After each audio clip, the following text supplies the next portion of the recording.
En 2019, une tornade géante a soudainement frappé Tokyo. Cette nuit-là, d'innombrables trombes ont fait rage sans fin, anéantissant tout. Alors que les gens épuisés étaient sur le point de perdre tout espoir, un éclair de lumière a jailli du ciel sombre, et une épée massive de pureté a anéanti les menaces qui perçaient les yeux des tornades. Des êtres zélés et blancs sont apparus avec l'épée, et ils ont émis un pouvoir de lumière similaire. Non seulement ils ont arrêté la calamité en utilisant leur force extraordinaire, mais ces êtres surnaturels sont également descendus et ont guéri les blessures avec un pouvoir miraculeux qu'ils ont appelé bénédiction. Leur silhouette, sauvant les gens de la grande catastrophe, ressemblait à s'y méprendre à des anges. À Tokyo, 5 ans plus tard, le soleil brillait sur la ville comme toujours. À l'intérieur d'un restaurant, Kai a avalé un bol entier de ramen en quelques secondes, laissant tout le monde choqué. Posant joyeusement le bol sur la table, il remercie le propriétaire pour l'incroyable repas. L'homme est surpris qu'il ait déjà fini, ajoutant qu'il mange toujours autant. Sur ce, l'habitué sort et s'excuse auprès de son ami de l'avoir fait attendre. C'est assez normal, mais Haru ne peut s'empêcher de se demander comment il peut manger autant le matin. Il réfute cela. Il mange juste quand il veut, peu importe le moment de la journée. En se promenant dans la rue, il voit une petite foule se rassembler au coin de la rue. C'est un autre cas d'un ange descendant du ciel pour visiter. En effet, il accomplissait un miracle sur une vieille dame pendant que d'autres regardaient avec émerveillement. Il a accordé sa bénédiction avec facilité et a supprimé le besoin d'une canne pour la femme. Elle a testé et ils ont halté d'émerveillement, confirmant que ses os et ses articulations étaient tous solides. Le pouvoir de guérir les blessures est incroyable, mais Kai n'avait pas l'intention de recevoir leur aide. De plus, il a l'impression qu'il y a quelque chose de louche chez eux. Haru ricane de sa suspicion, disant qu'il est le seul au monde à ressentir cela. Pourtant, il insiste sur le fait que les médecins peuvent le guérir, et qu'il peut aider ceux qui ont besoin d'être sauvés. Aucun des deux ne cède et son ami soutient que les bénédictions sont plus que suffisantes pour cela. Ils ont même guéri sa vue, et il porte juste des lunettes pour se souvenir de son père. De plus, les anges peuvent également accorder d'autres souhaits, pas seulement ceux liés à la santé. De telles choses sont inaccessibles aux gens normaux. Pour Kai, le pouvoir n'est pas simplement donné, mais quelque chose que l'on doit saisir par soi-même. C'est un idéal qui correspond tellement à sa personnalité. Il traverse l'entrée du lycée, où il rencontre une bande de délinquants qui traînent. Un garçon, Higuchi, suit particulièrement Haru avec ses yeux sombres, et le plus petit étudiant ne peut s'empêcher de se sentir mal à l'aise. Remarquant cela, Kai propose d'avoir un mot avec les gars qui l'embêtent, mais la victime insiste sur le fait qu'il n'est pas un petit enfant qui a besoin d'être protégé. Ne voulant pas lâcher prise si facilement, son ami l'attrape en plaisantant, promettant d'être là au cas où il aurait besoin de lui. Juste à ce moment-là, une voix froide les appelle et dit qu'ils se tiennent sur son chemin. Kumi continue de les rabaisser, mais c'est exactement ce que Kai aime chez elle. Alors il lui a juste demandé de sortir avec lui. Elle le rejette catégoriquement, détournant le regard et le traitant de dégoûtant en face. Cela ne semble pas être son premier rejet de sa part, alors Haru se demande pourquoi il l'aime tant. Il n'y a pas grand-chose à ça, et il est simplement tombé amoureux de son visage dès qu'il l'a vu. On leur dit de ne pas se mettre sur son mauvais côté, les deux se séparent pour leur cours. Classe. La journée continue et le professeur rend les tests de la veille. Pendant ce temps, Kai s'inquiétait pour les brutes et son ami, qui est du genre à refouler ses problèmes. Son professeur s'est soudainement approché de son visage, criant et se plaignant de ses notes. Montrant un grand zéro, il a demandé au garçon s'il avait l'intention de prendre le cours au sérieux. L'étudiant soutient qu'il ne s'intéresse pas à un sujet sur les anges. La remise des diplômes était juste au coin de la rue, et obtenir de telles notes met en danger son avenir. Il l'a déjà déclaré, mais il veut être policier ou pompier pour sauver des gens. Les autres se moquent de son rêve, disant que la société n'a plus besoin de cela à cause des anges. Cela dit, il serait laissé sans défense si ces anges disparaissaient soudainement un jour. Seuls les humains peuvent sauver d'autres humains, et Kai était déterminé à le prouver. Il se demande comment il va faire ça avec ses notes, ce qui le pousse à se déchaîner. Pour la dernière fois, le professeur lui dit de s'asseoir et d'écouter. Plus tard après le cours, il traverse le couloir en trombe, affamé de toutes les disputes qu'il a eues. Il entre dans une pièce et appelle immédiatement Haru pour déjeuner, mais on lui dit qu'il est déjà parti avec quelqu'un. Kai rougit en plaisantant et demande s'il était avec une fille, mais son comportement change instantanément quand on lui dit que c'était Higuchi et son gang. Dans une salle de bain vide, Haru se faisait impitoyablement tabasser par les brutes, toussant. Il insiste sur le fait qu'il n'a plus d'argent à leur donner, mais l'effronterie dans son ton ne plaît pas au chef de gang. Higuchi ouvre une paire de ciseaux près de son visage et dit qu'un faible comme lui n'a pas le droit de leur répondre. Soudain, des cris retentissent alors que Haru ressent une vive douleur à l'oreille. On lui dit qu'il va peut-être trop loin, il justifie qu'un ange peut simplement le guérir de toute façon. Juste à ce moment-là, ils entendent des bruits forts venant de l'extérieur. Kai était arrivé et battait régulièrement le gang de brutes à main nue. Il était tellement furieux et concentré sur le fait de les punir qu'il n'a pas réagi à la paire de ciseaux qui lui était enfoncée dans le dos. Higuchi se demande ce qu'il pensait faire, mais recule sous le choc après avoir vu l'outil de coupe bosselé. Un coup de poing lourd atterrit sur son visage, et ce seul coup suffit à l'assommer contre le coin. Kai aide son ami, inquiet et curieux de savoir s'il va bien. Serrant les dents et tenant son oreille mutilée, Haru regarde tristement dans les yeux de son ami et dit qu'il peut marcher tout seul. Les mots inattendus, froids et méprisants blessent le jeune homme, qui s'assoit plus tard tout seul. À son insu, la blessure de l'endroit où il a été poignardé fumait plus tôt, et Kumi était en quelque sorte la seule à pouvoir voir. Étudiant l'endroit où le combat a eu lieu, elle ramasse la paire de ciseaux et trouve la même essence qui s'échappait de Kai. Les nouvelles rapportent une incidence croissante de violence excessive depuis l'apparition des anges, et un professeur l'attribue à la rupture naturelle des humains pour détruire ce qui peut être réparé. Kai les détestait tous. Il repense à son ami qui insistait sur le fait que l'intimidation n'était pas grave. Haru avait l'habitude de compter sur lui pour tout, et ils étaient beaucoup plus proches avant que les choses ne changent soudainement. Il y a des années, un énorme incendie a englouti un bâtiment, et les pompiers faisaient de leur mieux pour sauver des gens. Kai, encore enfant à l'époque, a appelé son père. Juste à ce moment-là, un homme solitaire est sorti des flammes, portant un enfant qui était piégé à l'intérieur. Ils étaient tous les deux en sécurité, et le garçon n'a pas pu s'empêcher de regarder avec admiration. Son père disait toujours que seules les personnes peuvent sauver les personnes, et c'était un homme qui vivait selon ses mots. Maintenant, le fils de cet homme valeureux jure de lui ressembler. Pour commencer, il se précipite pour que son ami s'ouvre sur ce qui le trouble. Haru était en bas d'un grand escalier. Il leva les yeux, ayant affaire au sanctuaire en haut. Kai croise des amis dans la rue, qui lui disent que son ami est parti se faire soigner l'oreille, probablement chez un ange. Il semble être allé à un temple en haut de la colline. Avant que le jeune homme ne puisse se plaindre, un énorme flash de lumière jaillit de la colline, et il était naturel de supposer qu'il venait du sanctuaire. Encore une fois, la sensation de crainte s'infiltra dans son cœur. Il se précipita vers la source de la lumière, sans remarquer que Kumi observait. Après avoir gravi tous les escaliers, Haru était vraiment au temple. Là, il pria intensément l'ange, implorant une parcelle de son pouvoir. Cependant, il ne rencontra que le silence. Il fronça les sourcils de déception, mais n'abandonna pas et arracha le bandage de son oreille blessée. Jurant sur sa blessure, il promet d'utiliser le pouvoir pour le bien et demanda à être aussi fort que Kai. C'est alors que la lumière vive est venue répondre à son appel. Se retournant et levant les yeux, il voit un ange descendre rapidement. Il répondait à l'odeur splendide et parfumée de sa blessure. Sans plus d'explication, il ouvrit ses mâchoires béantes au-dessus du garçon. Une main s'étend et Kai parvient à mettre son ami en sécurité juste avant qu'il ne soit avalé tout entier. Il essayait évidemment de le manger, mais un ange mangeant un humain était absurde. L'être par là, disant qu'il est acceptable de consommer des humains s'ils sont seuls, mais pas quand d'autres sont présents. L'entendant de la bouche même du divin, Haru était incrédule et dit que ça devait être une blague.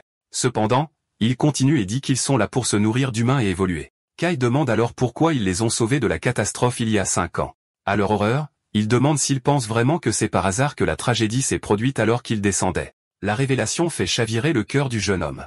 Cela confirmait essentiellement que l'ensemble du désastre et du sauvetage était un coup monté. L'ange était silencieux, mais son visage suffisant était une réponse suffisante. Kai se souvient des millions de personnes qui sont mortes il y a 5 ans, y compris son père.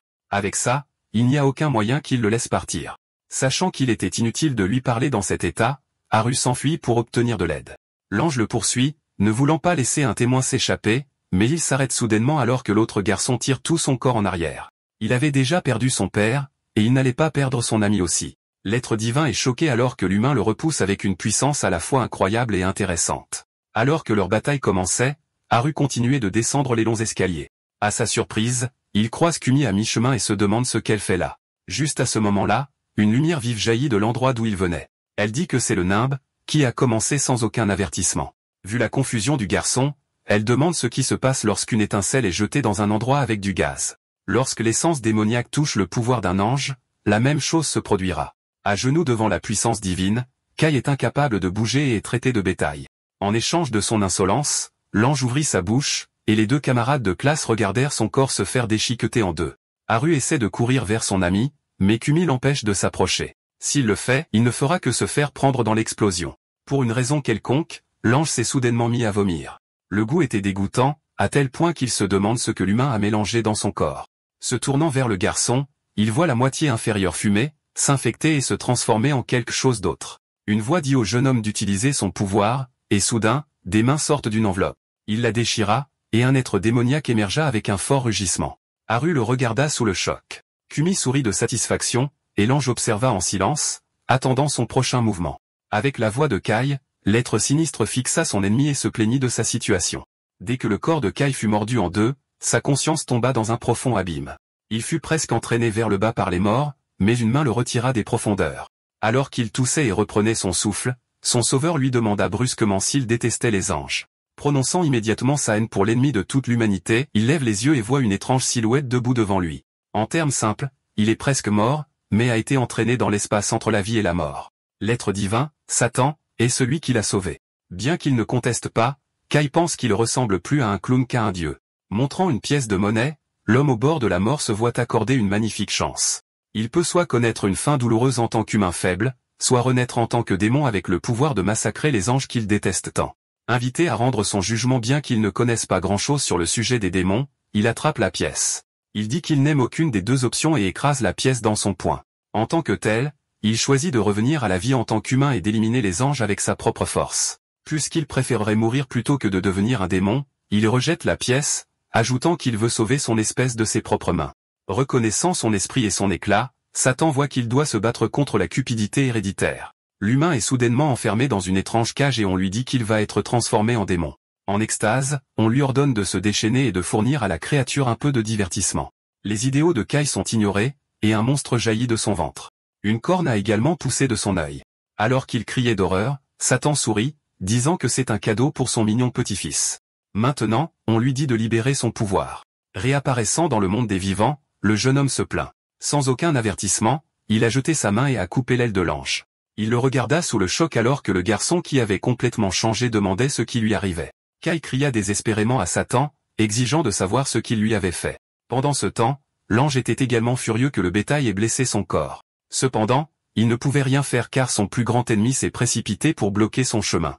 Sans aucune hésitation, le jeune homme enfonça sa main dans sa tête et lui arracha impitoyablement l'œil tout en se plaignant de sa situation indésirable. Il est transformé en monstre, et il ne peut même plus se dire humain. Il détestait ça. Alors, pourquoi son cœur battait-il si fort d'excitation et de puissance? Déchirant le corps de l'ange, il trouve un noyau doré au centre et le brise à main nue. Avec ça, la lumière dans les yeux de l'être divin s'est éteinte. L'étudiant était toujours sous sa forme démoniaque, mais Haru l'a appelé par son nom. Entendant la voix de son ami, Kai se retourna, les mains agrippant sa tête, se demandant ce qu'il faisait. L'énergie et l'armure autour de son corps s'estompaient. Pendant ce temps, Kumi a pris une photo avec son téléphone. Avec une expression qu'il ne lui avait jamais vue, elle confirme ses attentes. Après avoir dit que ça valait la peine de le suivre, la fille est partie brusquement. Elle descend les escaliers en sautant, remarquant comment il a tué un ange avec une puissance brute et sans contrat. Le recruter dans son équipe était impératif, et elle a invoqué son monstre contractuel, Gura, pour qu'il accepte et lui serve de monture. Cela dit, quelqu'un qu'elle a tant rabaissé pourrait ne pas accepter son invitation. Interpellée par son compagnon, la fille se tortille dans les airs et devient rouge, lui disant de ne pas évoquer des situations aussi embarrassantes. Sans son contrat, elle ne lui aurait jamais dit de telles choses. Assurée qu'il l'aime assez pour laisser passer, elle est remplie d'encore plus d'embarras. À ce rythme, ce n'était qu'une question de temps avant que sa véritable identité ne soit révélée. De retour au sanctuaire, Kai tire distraitement son ami, disant qu'il doit aller quelque part. Il a l'intention de signaler la situation des anges à la police, mais cela ne ferait que le ridiculiser. Déterminé, le garçon fait valoir qu'ils ont le corps et les preuves, mais presque tout le monde dans la ville considère les anges comme des sauveurs qui ont reconstruit Tokyo à partir des décombres. Personne n'allait les croire, et ils devaient juste partir pour l'instant. Comme il faisait déjà nuit, ils peuvent se cacher quelque part avant de rentrer chez eux le matin. Le matin est arrivé sans aucun problème, et les anges allaient partout pour faire des bénédictions comme ils l'ont toujours fait. La différence est que Haru en savait maintenant plus. Kai l'a appelé avec un grand sourire et un signe de la main. C'est bien qu'il aille bien. Alors son ami lui demande s'il a remarqué des changements à son corps depuis. Le jeune homme demande de quoi il parle, puis continue sarcastiquement en oubliant comment il a été mangé par un ange et transformé en monstre. Il n'y avait aucun moyen qu'il oublie, et l'accepter n'était pas une tâche facile non plus. Cela dit, Haru ne sait toujours pas comment il a fini comme ça. Kai grimace en se souvenant du souvenir douloureux et dit qu'il ne veut même pas en parler. Malheureusement, le garçon était déterminé à comprendre la cause, alors il accepte d'expliquer à une condition. Un ange aux yeux globuleux vola dangereusement près d'eux. Avec trop d'ennemis, il préférerait qu'ils en parlent à l'école. Les deux se dirigent vers une salle de classe isolée, où Kai raconte toute l'histoire de sa rencontre avec Satan. Haru a eu du mal à croire au simple concept d'un démon clownesque dans l'espace entre la vie et la mort. Les anges mangeurs d'hommes étaient déjà problématiques, et maintenant ils doivent aussi faire face aux démons. Kumi a soudainement rejoint la conversation, assise sur la fenêtre et disant que c'est tout à fait naturel. Elle se plaint d'être laissée de côté après avoir partagé un secret ensemble hier. Ils étaient au 3e étage, alors il se demande comment elle les a trouvés et est arrivée là. Comme si c'était la chose la plus normale, elle dit qu'elle a suivi l'odeur de Kai et a grimpé. Après tout, elle peut sentir un démon à 1 kilomètre de distance car elle est du même genre. Ces mots ont immédiatement mis les deux garçons sur leur garde, mais elle se contente de sourire et propose de leur dire la vérité sur les anges et les démons mangeurs d'hommes. Compte tenu de leur réaction à Gura, Kumi explique que c'est un démon avec lequel elle a un contrat. Kai s'approche de son visage et lui demande grossièrement s'il mange aussi des humains. Laissant tomber, il explique que les êtres comme lui ne consomment que la passion d'une personne et ne sont même pas légèrement intéressés par la chair. La passion est une énergie créée à partir de frictions émotionnelles et vient naturellement lorsque l'on ressent quelque chose de fort. Selon leur contrat, Kumi fournit à Gura sa passion et elle reçoit du pouvoir en échange. Les anges évoluent en mangeant de la chair, alors les démons font équipe avec les humains pour empêcher l'humanité et la passion de disparaître. Avec cela, Haru confirme que l'ange d'hier disait la vérité. Kai soutient alors qu'il ne se souvient pas d'avoir conclu un contrat. Cependant, son ami et Kumi ont entendu hier qu'il y avait quelque chose de mélangé dans son corps. En d'autres termes, il doit être un demi-démon. Insistant sur le fait qu'il est un humain, on lui demande s'il a remarqué quelque chose d'étrange tout au long de sa vie. Elle a demandé à Skura les caractéristiques d'un métis. Pour autant qu'ils s'en souviennent, ils ont une haine innée envers les anges, une tendance à la gourmandise et un corps anormalement robuste, ce qui s'applique à lui. C'était une correspondance parfaite, et son genre est en fait assez rare. Son pouvoir a peut-être été scellé avant la rencontre, mais être en contact avec le divin ou faire face à une situation de vie ou de mort a peut-être brisé le sceau. Sa lignée démoniaque pourrait provenir de n'importe quel ancêtre, mais utiliser le pouvoir démoniaque sans contrat était fondamentalement une triche. Avec ça, elle l'invite à utiliser ce pouvoir et à tuer des anges avec elle. Après tout, il parle toujours de sauver des gens de ses propres mains. Le jeune homme est tout à fait pour tuer des anges et venger ses parents, mais il ne veut plus jamais se transformer sous cette forme. Il se souvient d'avoir perdu le contrôle à l'époque et frissonne à l'idée de perdre son humanité. Kumi se pencha en arrière avec exaspération et le traita de pathétique. Haru demande poliment combien de personnes savent que les anges essaient de manger des gens. Elle révèle que les adultes l'ont découvert il y a longtemps et ferme les yeux. La nouvelle les choque et les déroute. Considérant les avantages et les inconvénients de l'existence divine, c'est un avantage net pour le pays. En d'autres termes, les bénédictions étaient tout simplement trop précieuses. Kai n'en a jamais reçu, donc il ne le saurait pas. Mais les bénédictions font plus que simplement guérir les blessures. Plus on en reçoit, plus une personne devient résistante à la douleur. En tant que telle, les adultes ont décidé qu'il n'y avait aucun avantage à se battre. Également conscient de leur force inégalée, le demi-démon soutient qu'il ne s'agit pas d'avantages et d'inconvénients, car les gens étaient sur le point d'être mangés. Cela dit, il se souvient de demander à Haru ce qu'il faisait dans le sanctuaire hier. Il hésite et détourne le regard, ne voulant pas donner de réponse. Le jeune garçon change de sujet et demande combien de personnes ont été mangées jusqu'à présent. Pour autant qu'il le sache, 7000 personnes ont été consommées depuis 5 ans. Alors que Kai est choqué et inquiet, Haru marmonne qu'il s'attendait à plus. Leurs réactions différentes sont suffisamment intrigantes pour attirer l'attention de Kumi. Elle pensait que c'était de bons amis, mais il semble que ce ne soit pas le cas. Le métis insiste sur le fait qu'ils le sont et ont même vécu sous le même toit autrefois. Après qu'il soit devenu orphelin, la mère de Haru lui a permis de rester chez eux. C'était pour 3 ans et il s'en souvient avec tendresse, mais son ami ne partage pas ses pensées. Sa réaction n'échappe pas à l'œil de Kumi, mais elle l'ignore et se lève en disant qu'il est temps d'atteindre leur quota. Elle s'approche soudainement de Kai avec un sourire éclatant et le tire par la fenêtre. À sa surprise, elle l'invite à sortir en rendez-vous pour changer de rythme. Le garçon triomphant accepte immédiatement, sans même y penser. Avant qu'il ne puisse revenir en arrière, la queue de Gura s'est enroulée autour de son corps, et ils se sont envolés par la fenêtre sans autre avertissement. Haru est laissé tout seul comme ça. Seulement 7000 personnes ont été mangées, mais avant cela, 3500 personnes sont mortes dans des accidents de la circulation chaque année. Comparé à cela, les anges étaient vraiment rentables. Après tout, manger des choses pour rester en vie n'était pas intrinsèquement mauvais, et même les humains le font. La seule raison de cette forte réaction est que les humains sont les seules cibles. Avec tout cela considéré, il conclut que les anges sont en réalité plus gentils que les gens. Ils ne disent pas que le pouvoir n'est pas donné, mais voient de leurs propres mains. Ils regardent soudainement vers le bas en marchant, ayant accidentellement marché sur quelque chose de dégoûtant. Pendant ce temps, Kai était toujours en l'air, appelant Kumi qui n'écoutait même pas. Elle était complètement perdue dans ses pensées puisqu'elle venait de lui prendre la main sur une impulsion. Suspendu dans les airs, il se plaint d'être traîné et forcé de laisser Haru seul. Avec la mention de l'ami, elle dit qu'il pourrait être dans un très mauvais état. Pour expliquer, elle pointe vers le bas et attire son attention sur un enfant. Elle ne faisait pas grand-chose, juste prier. Les anges de basse classe attirent les gens en prétendant accorder des pouvoirs, tout comme ils l'ont fait avec Haru. Exterminer les parasites comme cela est son devoir, alors elle va maintenant lui en faire une démonstration.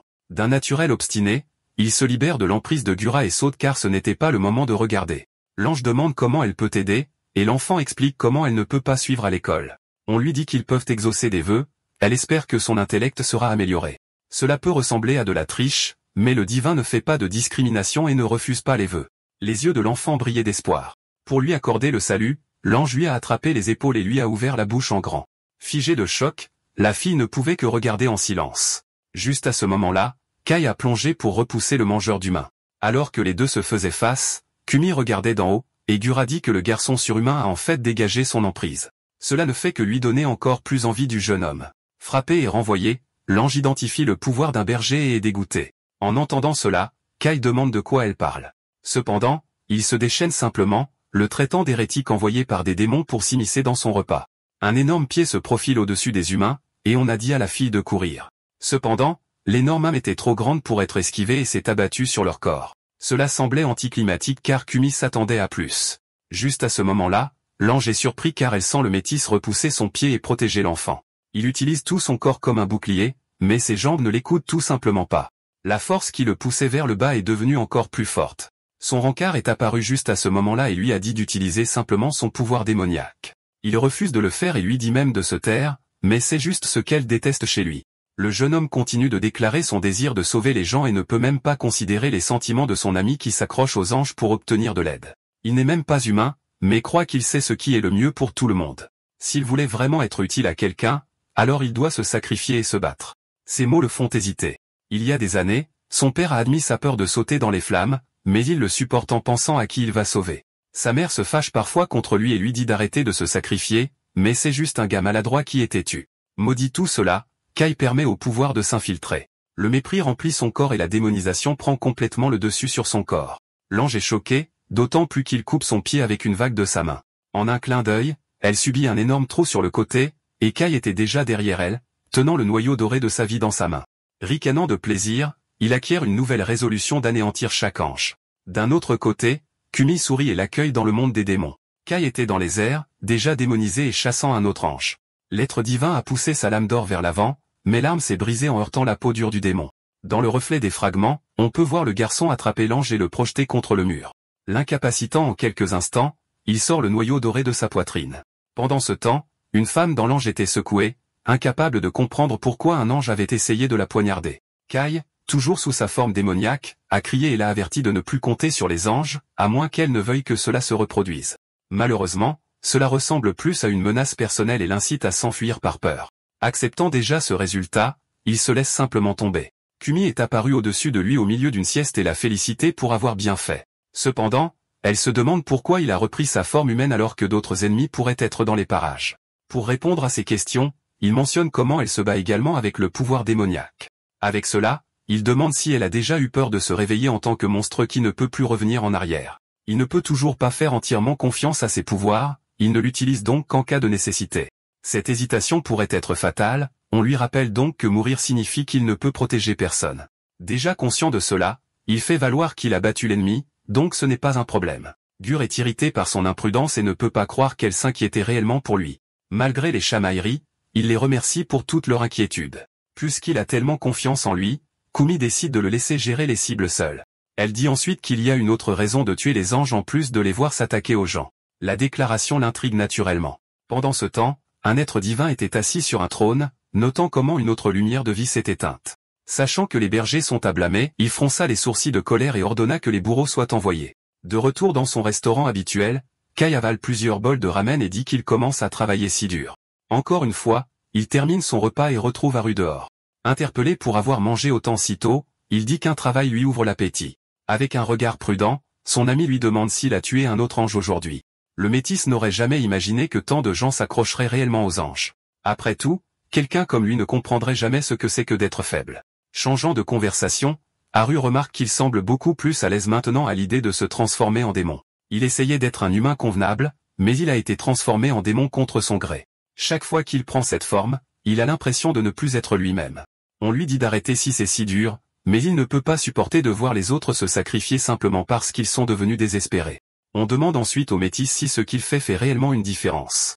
Haru a beaucoup réfléchi aux anges qui ne sont pas des ennemis. Kai lui rappelle tout ce qu'ils ont perdu à cause d'eux, mais son ami dit que les morts ne sont que de minuscules gouttes dans un seau. Grâce aux anges, tout le monde était heureux, et quelques sacrifices doivent valoir cela. Les mots qui sortaient de sa bouche étaient incroyables. Plus tôt, Kumi a révélé que les bénédictions contiennent du poison. Alors que certains se tournent régulièrement vers le divin pour la guérison et les miracles, leurs âmes sont contaminées petit à petit. Une fois que l'humanité se flétrira lentement, plus un humain reçoit de bénédictions. Haru ne voyait pas les anges comme des ennemis, même après avoir failli mourir à cause de l'un d'eux. Il est tellement pris dans ses problèmes qu'il ne se soucie plus des autres. Quant aux personnes qui reçoivent sans cesse des bénédictions, elles deviendront des zombies vivants. Ne ressentant et ne pensant rien, ils s'éloigneront comme de simples morceaux de chair. Ils sont appelés les apôtres, et l'objectif des anges est de produire en masse ces apôtres. On pourrait normalement simplement anéantir l'humanité, mais ils ont trouvé les humains plus utiles qu'ils ne le pensaient. Ceux qui deviennent des apôtres sont transformés en armes et exploités en tant que membres d'une vaste armée. Maintenant, c'est leur mission d'empêcher la formation de cette armée. Juste à ce moment-là, la voix de Satan se fait entendre, lui disant de ne pas craquer. Comme Haru le remarque, il s'excuse de s'être absenté un peu. Il n'envisagerait jamais de considérer les autres comme des sacrifices pour leur bien. Alors qu'il s'éloignait, le jeune homme dit qu'il n'a jamais compris pourquoi le jeune homme était si obsédé par les humains. Avant de devenir un démon, il devait déjà connaître son identité. Depuis qu'il est petit, il était un voyou qui n'arrêtait pas de provoquer des bagarres, à moins qu'il ne veuille se venger. Pendant ce temps, Haru a demandé pourquoi il s'accroche à son humanité et renie qui il est. Après y avoir réfléchi un moment, il pince la joue de son ami en disant que ses pensées sont trop compliquées. En termes simples, il veut juste faire ce qu'il peut faire. Juste à ce moment-là, un appel de Komi arrive, lui demandant de se battre. Comme avant, il a dit à Haru de venir le voir et de ne pas s'inquiéter des anges s'il est dans une situation difficile. Malgré cette offre généreuse, il ne peut s'empêcher de baisser les yeux avec regret. De retour dans la rue, il repense aux paroles du jeune homme. Il était appelé un demi-démon, mais le jour de sa naissance, les gens le traitaient déjà comme un démon. Son explosion le fait heurter une femme qui n'a pas peur de le gronder. Elle confirme où il va à l'école et se demande pourquoi il fait demi-tour et s'éloigne dans la direction opposée. Voyant sa cicatrice, elle se demande si le jeune homme est le demi-démon dont on parle. Plus tard, Kai arrive au bord d'une rivière et regarde autour de lui pour trouver la cible qu'il est censé éliminer. Un vieil homme à proximité tremblait et répétait comment tout le monde autour de lui avait été mangé. Comme un bon samaritain, il vérifie son état. Soudain, son corps a fondu et le jeune homme a reculé, complètement choqué. Il sent quelque chose et lève les yeux. Heureusement, ses réactions sont vives, lui permettant d'esquiver un énorme coup de hache venant d'en haut. Le bras flottait et son attaque a coupé le banc et l'homme en deux. Une voix s'est alors fait entendre, partageant qu'il a 3 cadavres de berger en sa possession. Heureusement, 4 sonnaient comme un son doux et délicieux. Un type à l'air dangereux était arrivé, et il n'y a pas d'autre choix que de l'utiliser. L'étrange être s'est présenté comme Greg, l'exécuteur, qui est venu pour juger le berger. Kai est immédiatement en alerte, rencontrant un exécuteur pour la première fois. Ce sont plusieurs bras qui se sont projetés vers l'avant, chacun tenant une hache capable de le couper en deux. Il fait de son mieux pour esquiver les lames, se demandant toujours pourquoi il était soudainement pris pour cible. Greg était impressionné qu'il puisse voir toutes ses attaques, mais la dernière était à venir. Puisqu'il semble si insistant et déterminé à l'attraper, Kai était à court d'options. L'arme tranchante a filé vers ses jambes. Il a rapidement esquivé en sautant haut dans les airs. Regardant la lame qui était coincée au mur, il a plongé, ayant l'intention de la briser avec ses poings nus. Alors qu'il était sur le point d'entrer en contact, le bras et la hache sectionnée ont soudainement émis une énergie verte, et le jeune homme s'est retrouvé englouti dans une forte explosion. Il brûlait, mais il ne sait pas ce qu'il a causé de toute façon. C'étaient les flammes du jugement de Greg, qui exercent les démons et les rend faibles. Juste comme ça, il croit que la bataille est déjà terminée. Cependant, Kai a continué à se battre, le mettant même en garde contre le fait de le sous-estimer.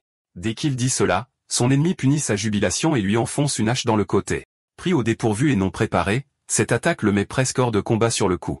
Après quelques secondes, la flamme verte a commencé à sortir de son corps, et tout son être a été dévoré par la sinistre flamme de l'exécuteur. Greg lui dit de ne pas désespérer car il polira sa coque, peu importe à quel point elle devient carbonisée. On avait l'impression que la bataille était déjà gagnée, mais une puissance démoniaque a soudainement jailli du feu émeraude. Démonisé, Kai a bondi et a atteint son ennemi en un instant. Comme pour déchirer du papier, il lacère le corps de l'exécuteur avec ses mains.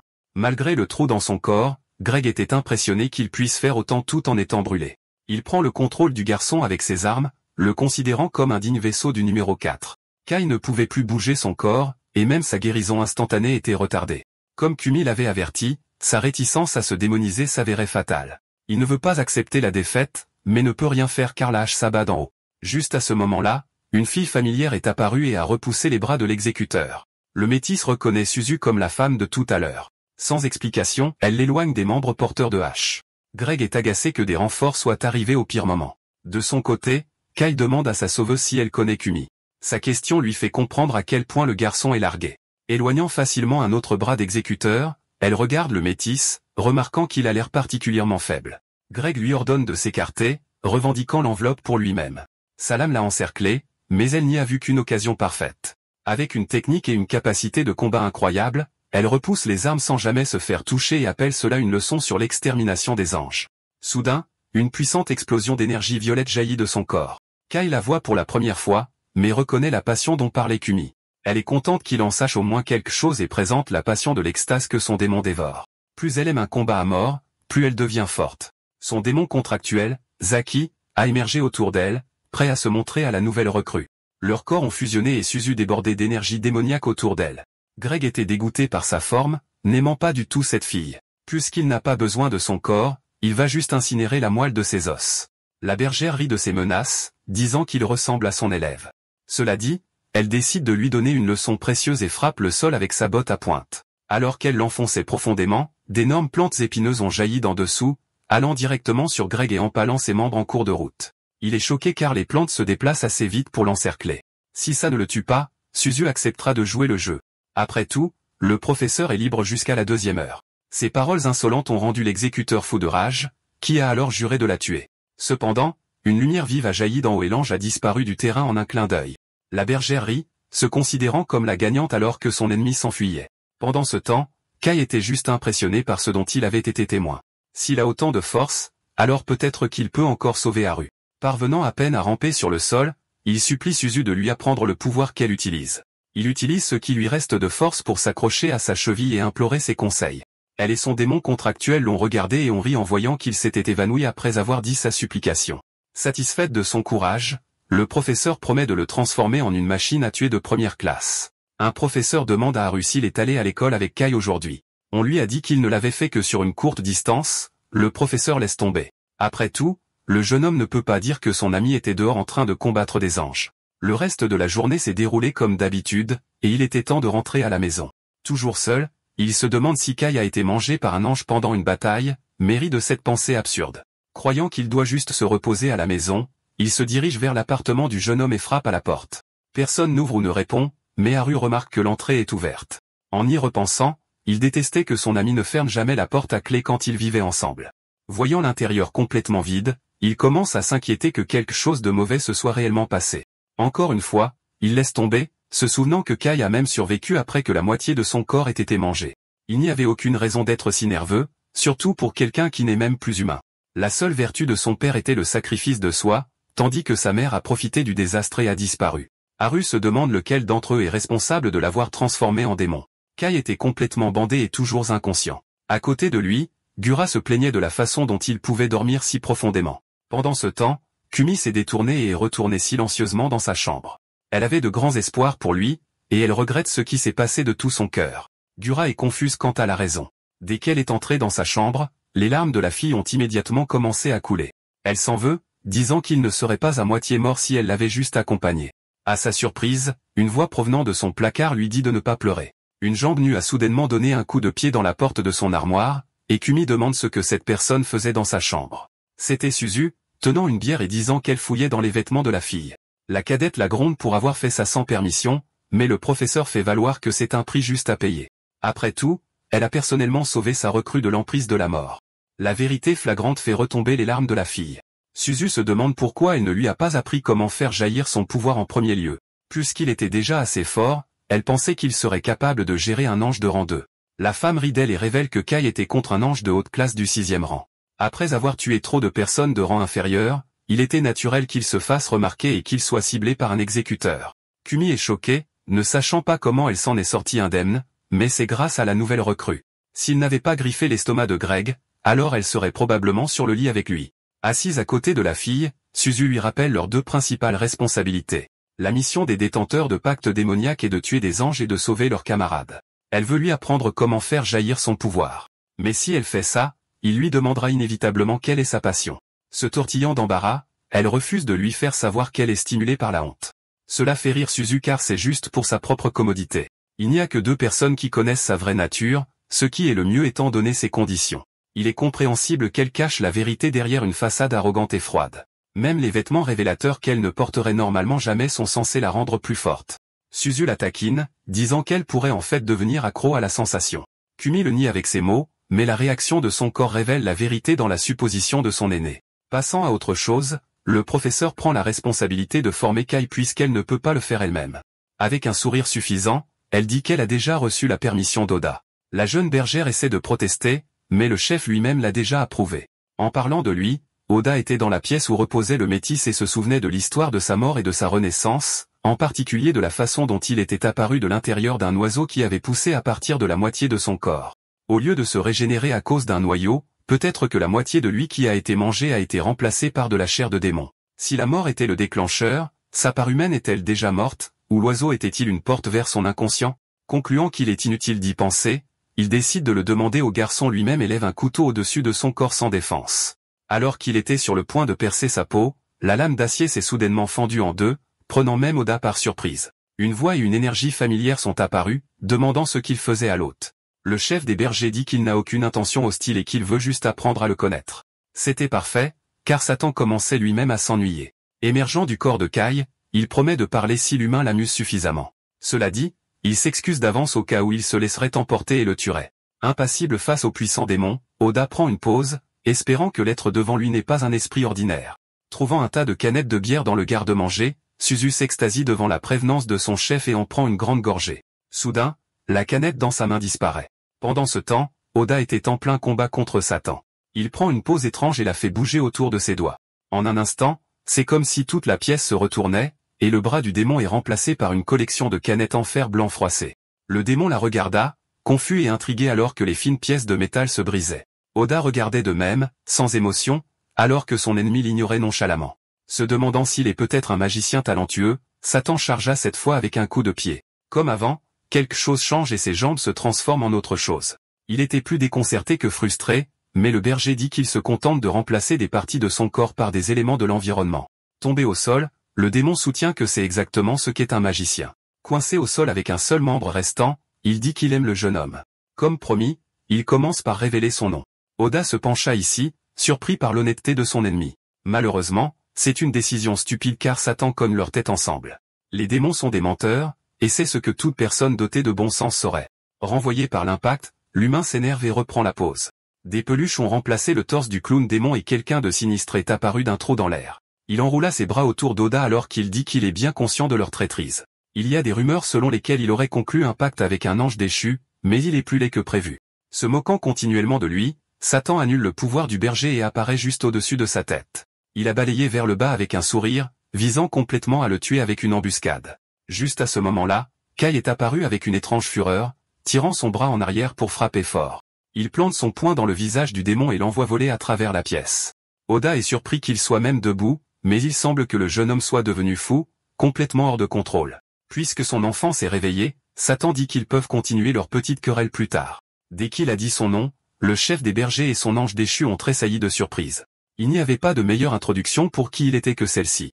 Promettant de danser à nouveau un jour, il disparaît dans un tourbillon de corbeaux noirs, croissant et plongeant dans le trou sur la poitrine de Kai. La dernière plume entre dans son corps, et Oda l'empêche à peine de retomber. Finalement réveillé, il demande où il était et qui est l'homme portant un cache-œil devant lui. Il l'avait espéré, mais il semble que le démon soit une existence irremplaçable qui pourrait être de trop. Une petite lumière brillait dans l'obscurité, et deux hommes appréciaient une partie d'échecs sous sa lumière vive.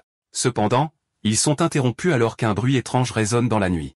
Dans les branches de l'arbre à côté d'eux, un ange regardait attentivement. Alors qu'un homme était surpris qu'il ne puisse pas parler, l'être divin interrompt sa curiosité et lui mange la tête entière. Son ami regardait avec horreur, figé et incapable de faire quoi que ce soit à cause du choc. Les pièces d'échecs sont tombées sur l'herbe alors que les deux humains étaient entièrement dévorés. Juste à ce moment-là, le divin sombre a bouillonné et s'est transformé, changeant de forme sur place. Il ne pouvait faire que des sons étranges auparavant, mais maintenant il identifie la lumière, puis les mots qu'il prononce. Réalisant qu'il évoluait, l'ange gloussa follement dans l'obscurité. De retour à la base des bergers, Oda confirme que Kai ne sait vraiment rien du démon. Plus important encore, le garçon veut remercier son sauveur, qui se dirigeait par hasard vers là, agacé que sa bière ait soudainement disparu. Malgré son impétuosité, le chef la considère comme une bergère fiable. Le métis a déjà entendu ce terme plusieurs fois, et on lui dit enfin que c'est ainsi qu'on appelle les humains qui ont conclu un pacte avec des démons. Cela concerne des gens comme eux, et ils étaient à la base de leur opération d'élimination des anges. Kai se souvient qu'on l'appelait un berger, mais soutient qu'il n'a jamais vraiment conclu de contrat. Oda a également réalisé il y a un instant qu'il était spécial. Il est un peu tard, mais il se présente enfin comme le chef des bergers. Leur mission est d'anéantir les anges monstrueux qui dévorent et endoctrinent les humains. Pour gagner cette guerre, il veut emprunter la puissance et l'aide du jeune homme. Il est surpris qu'ils le connaissent même, mais l'organisation en a assez entendu parler par Kumi. Cela dit, il est encore difficile de croire comment un humain pourrait avoir autant de puissance. Tendant la main, il invite Kai à rejoindre leur cause et à protéger les gens côte à côte. Avant cela, il y avait une question à laquelle le jeune homme avait besoin d'une réponse, et c'était la relation d'Oda avec Kumi. L'appelant sans se soucier honnêtement son camarade, il soupire et comprend la situation. Après avoir entendu son histoire, il se souvient lui avoir personnellement demandé de recruter le garçon, mais elle n'était pas du tout inquiète. Il a été surpris de voir à quel point elle était confiante, encore plus lorsqu'elle a révélé qu'il était déjà amoureux d'elle. Compte tenu de cela, Oda affiche une expression suffisante sur son visage et dit qu'il est beaucoup plus proche d'elle qu'il ne le sera jamais. Kai est étrangement silencieux pendant un long moment, frappé par les mots. Après y avoir réfléchi, il réalise enfin l'implication de son affirmation et serre la main du chef avec urgence, la serrant fort. Il dit qu'il se joindra à eux et deviendra également un berger. Haru a appelé Kai. Son ami était là comme d'habitude, mais soudain, les haches acérées de Greg sont apparues et ont coupé son corps en morceaux. Avec cette image gravée dans son esprit, le jeune homme s'est réveillé du cauchemar en sueur et haletant sur le lit. Maudissant l'ange monstrueux, il jure de l'écraser la prochaine fois qu'ils se rencontreront. Il a couru dans le quartier, incapable de rester immobile alors que le danger attendait de frapper. Pour le moment, il doit devenir fort le plus rapidement possible. Juste à ce moment-là, quelqu'un l'a appelé et s'est approché avec un sale regard. Son nom est Thomas, et il plisse les yeux en demandant son chemin. Les deux jeunes hommes se disputent dès le départ, chacun notant l'apparence accrocheuse de l'autre. Alors que Kai dit ouvertement qu'il ressemble à un punk, le garçon sort une épée de paille de son sac et lui frappe la poitrine. Ça l'envoie par-dessus le mur et dans l'eau. Pendant ce temps, Thomas l'avertit de ne pas se moquer des Yankees. Claquant sa langue d'agacement, il décide de demander son chemin dans une supérette à la place. Juste à ce moment-là, Kai jaillit de l'eau, lui disant d'attendre. Atterrissant derrière le Yankee comme une bête chassant sa proie, il lui demande son nom. Les choses se sont envenimées et allaient dégénérer en bagarre, mais une voix forte les a soudainement grondés de se battre avec leurs propres camarades. Kumi est apparu, portant une robe légère et fluide, et les a appelés tous les deux à la cachette. Fixant ses traits, le nouveau venu confirme son identité. Pendant ce temps, le cœur de Kai bat vite en voyant à quel point elle était mignonne en vêtements normaux. Il réagit tardivement à la nouvelle d'être coéquipier, mais Thomas se concentre sur qui elle est. Se présentant, il ajoute qu'il est venu dans leur colonie pour être le mouton le plus fort. Les tensions remontent entre les deux garçons, et alors que Kumi révèle qu'ils ont en fait le même âge, ils se regardent avec un agacement absolu. Les trois retournent à la base, essayant de ne pas déclencher de bagarre. Thomas appelle son nouvel allié flamboyant et lui demande depuis combien de temps il est dans la colonie. Kai ne sait pas ce qu'est une colonie, ayant été soudainement amené là. C'est ce qu'ils appellent une ville où les gens qui ont été blessés par les anges se rassemblent, voulant se battre. En d'autres termes, ce n'est pas un endroit pour quelqu'un avec une détermination à moitié cuite comme lui. Le jeune homme rétorque, disant qu'il a une volonté tout comme eux, mais Satan lui a soudainement parlé, traitant son hôte de menteur. Il s'est rapidement retourné. Ne voyant rien, il demande si quelqu'un d'autre a entendu une voix. Alors qu'il laisse tomber et continue de marcher, les trois arrivent bientôt au quartier général. Amené dans une pièce étrange et petite, Oda appelle Tama à venir s'asseoir sur une chaise. Là, il allait faire un pacte avec un démon. Kai était désintéressé et essaie de partir pour faire de la musculation seul. Tout le monde ne peut pas former de contrat, et la probabilité de succès est inférieure à 30%. Quant aux tentatives ratées, une explication supplémentaire est inutile, et on lui dit de rester avec son camarade qui a renforcé sa détermination. Puisque cela vient de Kumi, il décide de surveiller pour l'instant. Pour commencer, Tama doit mettre un casque et s'asseoir sur la chaise. Cela semble ridicule, et c'est comme si on se jouait de lui, mais il réalise quelque chose de différent en regardant à l'intérieur. Ce n'était pas que des cheveux, mais l'équipement était souillé de traces d'une épreuve humaine et étrange en effet. Le propriétaire n'a pas réalisé que sa tête était détachée de son corps et a chanté les mêmes mots. Il pouvait voir un monde brûlé. Pendant 5 minutes, le motocycliste a été connecté à l'enfer. Il en va de même pour la chaise, qui pendant 6 mois a servi à prendre des vies humaines. Certains, comme Kumi, viennent à des démons spécifiques par eux-mêmes, mais la chaise est comme une loterie de démons. Thomas s'assiera, attendant qu'un démon se présente et décide s'il va contracter celui qui le fait. Jetant un dernier regard à Kai, le garçon passionné dit qu'il ne se laissera pas distancer par lui. Après tout, il va être celui qui vengera son peuple. Au sommet d'un immeuble, un ange salue Haru, qu'elle remarque est toujours là pour les voir. Prenant tendrement sa tête, elle propose de guérir ses blessures. Traitant également sa douleur interne, il parle des choses qui rendent sa vie misérable. Il demande à l'ange si elle peut vraiment bénir quelqu'un avec du pouvoir, de la guérison et exaucer des vœux. Malheureusement, seul un petit nombre est capable de faire tout cela. Demandée pourquoi elle s'accroche à lui, elle dit que ses pouvoirs sont trop faibles pour le faire sans toucher. Avec son hésitation, elle se demande s'il a peur, d'autant plus que les rumeurs autour d'eux augmentent ces derniers temps. Serrant son cou, elle remet en question son opinion sur l'idée qu'ils ont causé la catastrophe et qu'ils mangent des humains. Retirant légèrement sa main, le jeune homme répond honnêtement et dit qu'il ne pense pas vraiment à ça. Sa réponse la surprend. Le pays utilise les anges pour l'économie, et ceux qui connaissent déjà la vérité ferment les yeux. Admettant que leur plus grand ennemi est en fait son ami, il propose un accord. Il lui dira qui est leur antagoniste, et elle devra manger quelqu'un dont il veut se débarrasser. Thomas était assis silencieusement sur la chaise avec sa tête à l'intérieur du casque. On dirait que rien ne se passait, mais en fait, cela avait déjà commencé. Avec cela, Gura rappelle au chef qu'il l'avait prévenu à l'avance. Il y a 2 heures, Oda leur a dit qu'il voulait que Kai observe la conclusion du contrat. Il veut utiliser le démon résident dans le garçon comme appât pour d'autres démons puissants. C'est possible en théorie car les forts sont naturellement attirés les uns par les autres, mais Gura était contre. Même s'ils sont attirés, les démons de haut rang n'ont aucune raison de conclure des contrats avec des humains. Les ordinaires comme lui le font, simplement pour éviter la famine. D'un autre côté, ceux qui peuvent se procurer de la nourriture eux-mêmes ne s'en soucieront pas et tueront simplement l'humain. Au cours des 5 dernières années, beaucoup de leurs camarades sont morts en essayant de vaincre Greg. La nécessité de trouver quelqu'un qui puisse enfin le tuer grandissait de jour en jour. Regardant les tombes à l'extérieur de la fenêtre, Otis dit qu'ils ont besoin des forts et non pas de place pour les faibles.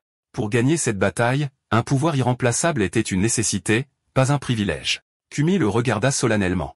Dès qu'il a mis le casque, Thomas s'est retrouvé dans un endroit infernal. Presque immédiatement, une silhouette est apparue par derrière, disant qu'un autre humain était venu. Ce sont des créatures pitoyables et inférieures, toutes à la recherche de pouvoir pour compenser. Pour la première fois, le jeune homme voit un démon de haut niveau. La pression était immense et suffisante pour faire plier ses genoux. S'accrochant à son pendentif, il se rappelle sa détermination. Le démon demande s'il cherche à se venger de l'ange qui a tué son ami. Demandé comment il pouvait bien savoir cela, Orochi dit qu'il peut lire ses pensées comme un livre ouvert. Son nom était menaçant, mais il ressemblait plus à Méduse pour le jeune garçon. Il a abattu d'innombrables humains à la recherche de pouvoir et n'a pas l'intention de conclure un contrat avec l'un d'eux. La passion mûrit au moment de la mort, et c'est exactement sa préférence en matière de dévoration. Dès qu'il sort sa lame, une faille s'ouvre également dans le monde réel. Gura considère cela comme un échec et dit qu'ils sont entraînés à l'intérieur. Kumi empêche Kai de se précipiter, car seule la personne impliquée peut entrer en enfer. Cependant, Oda lui saisit la main, l'empêchant de retirer le garçon. À sa grande surprise, il tendit la main vers le corps de Tama et se fraya également un chemin vers l'enfer. Kumi lança silencieusement un regard noir à son chef, qui devait avoir prévu tout cela depuis le début. Une énorme fissure s'ouvrit dans le ciel de l'enfer, et Orochi lui-même n'en croyait pas ce qui se passait sous ses yeux. Au-dessus d'eux, Kai se frayait un chemin et finit par s'écraser dans l'espace entre son camarade et le démon. Les yeux déterminés, il fixa l'ennemi, qui était simplement perplexe de la façon dont il s'était forcé à venir ici. En y regardant de plus près, il réalise que le garçon a été attiré par quelqu'un d'autre.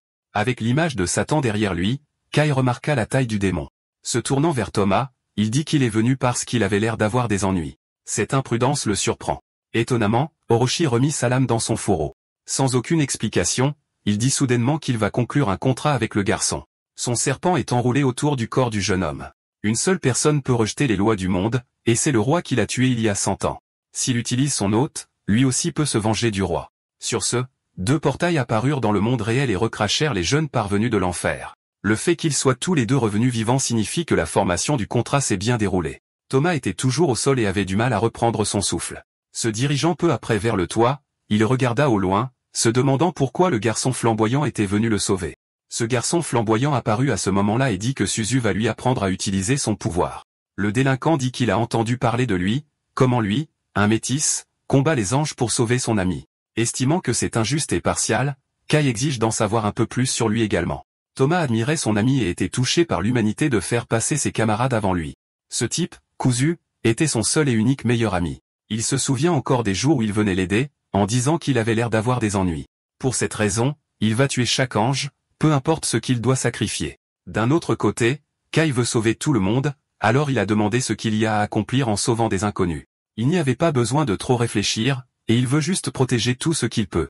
Alors qu'il fixait le garçon, l'esprit d'Orochi s'enroula autour de Thomas, disant qu'il n'a aucune intention de devenir amical. Le moment venu, il va également tuer Kai, et c'est la seule condition de leur contrat. Remarquant qu'il le fixe, le garçon demande s'il cherche la bagarre. Ils mettent ça de côté, au moins pour l'instant. Toujours dans la base, Oda s'excuse d'avoir rassemblé ses camarades qui vivent loin et dit qu'il veut présenter officiellement les nouveaux arrivants. Une bande de gens d'apparence assez normale était rassemblée. Emre appela nonchalamment le chef et est réprimandé par Seki, qui lui dit de ne pas être aussi impoli envers leur chef. Pendant ce temps, Natsu fixait avec prudence les nouvelles recrues car elles dégageaient une ambiance rude. Un homme encore plus rude nommé Kuga s'exclame en voyant les deux nouvelles recrues et se plaint de la qualité des renforts. Oda lui assure qu'ils sont tous les deux prometteurs, ce qui incite l'homme au tempérament court à s'approcher de Toma et à exiger de voir son démon. À sa déception, le garçon refuse, disant qu'il a promis de ne pas appeler Orochi, sauf pendant les batailles. Après une pause d'un instant, Kuga mentionne son collier qui devait appartenir à quelqu'un. Confirmant que le propriétaire d'origine a été tué par un ange, il dit qu'il a dû mourir parce qu'il était faible. Immédiatement, une énergie rouge sinistre s'échappa de Toma. Incapable de le retenir, il se déchaîne de colère et invoque par inadvertance le démon à l'intérieur de lui. Ils altèrent tous de choc lorsque le serpent apparut. Il a promis de ne pas l'appeler, mais il a rompu sa promesse si facilement. Pendant ce temps, Oda souriait de satisfaction en regardant le serpent géant ramper derrière le jeune homme. Kuga recule après avoir réussi à faire sortir la bête. Cependant, il n'avait pas encore fini et voulait tester la puissance par lui-même. Natsu se pencha soudainement et suffoqua. Se demandant de quel démon il s'agissait, son visage perdit sa couleur et son corps s'engourdit. Apparemment, elle peut dire la force de quelqu'un juste en le regardant. En d'autres termes, le serpent devant eux était extrêmement dangereux. Gura intervient et identifie Orochi, le général démon. Dans l'ancienne guerre en enfer, il était un dieu qui a massacré 1000 armées à lui seul. Prenant une cigarette, Kuga s'énerve et se prépare à se battre. Natsu le dissuade, mais il est certain qu'il ne perdra pas contre quelqu'un comme ça. Cependant, une main démoniaque éteint la cigarette, étant d'accord avec la fille. Son démon, Gnome, dit qu'elle ne veut pas gaspiller son énergie à combattre des non-anges. Sur ce, l'homme rude s'excuse d'avoir provoqué Thomas, disant qu'il l'a juste fait parce qu'il voulait voir et saluer son démon contractuel. Pendant ce temps, Orochi lui rappelle leur accord de ne pas l'invoquer sans raison. Bien qu'il y ait des réactions mitigées aux juniors puissants mais incontrôlables, on leur demande leur nom. Les deux se présentent, et Kuga dit qu'il a déjà entendu parler de Kai par Oda. Entendant qu'il a été étiqueté comme quelqu'un qui court après Kumi, il réfute cette affirmation, mais cela l'a fait le regarder avec un visage boudeur et déçu. L'homme rit et dit qu'il peut comprendre, donc il a l'impression qu'ils vont bien s'entendre.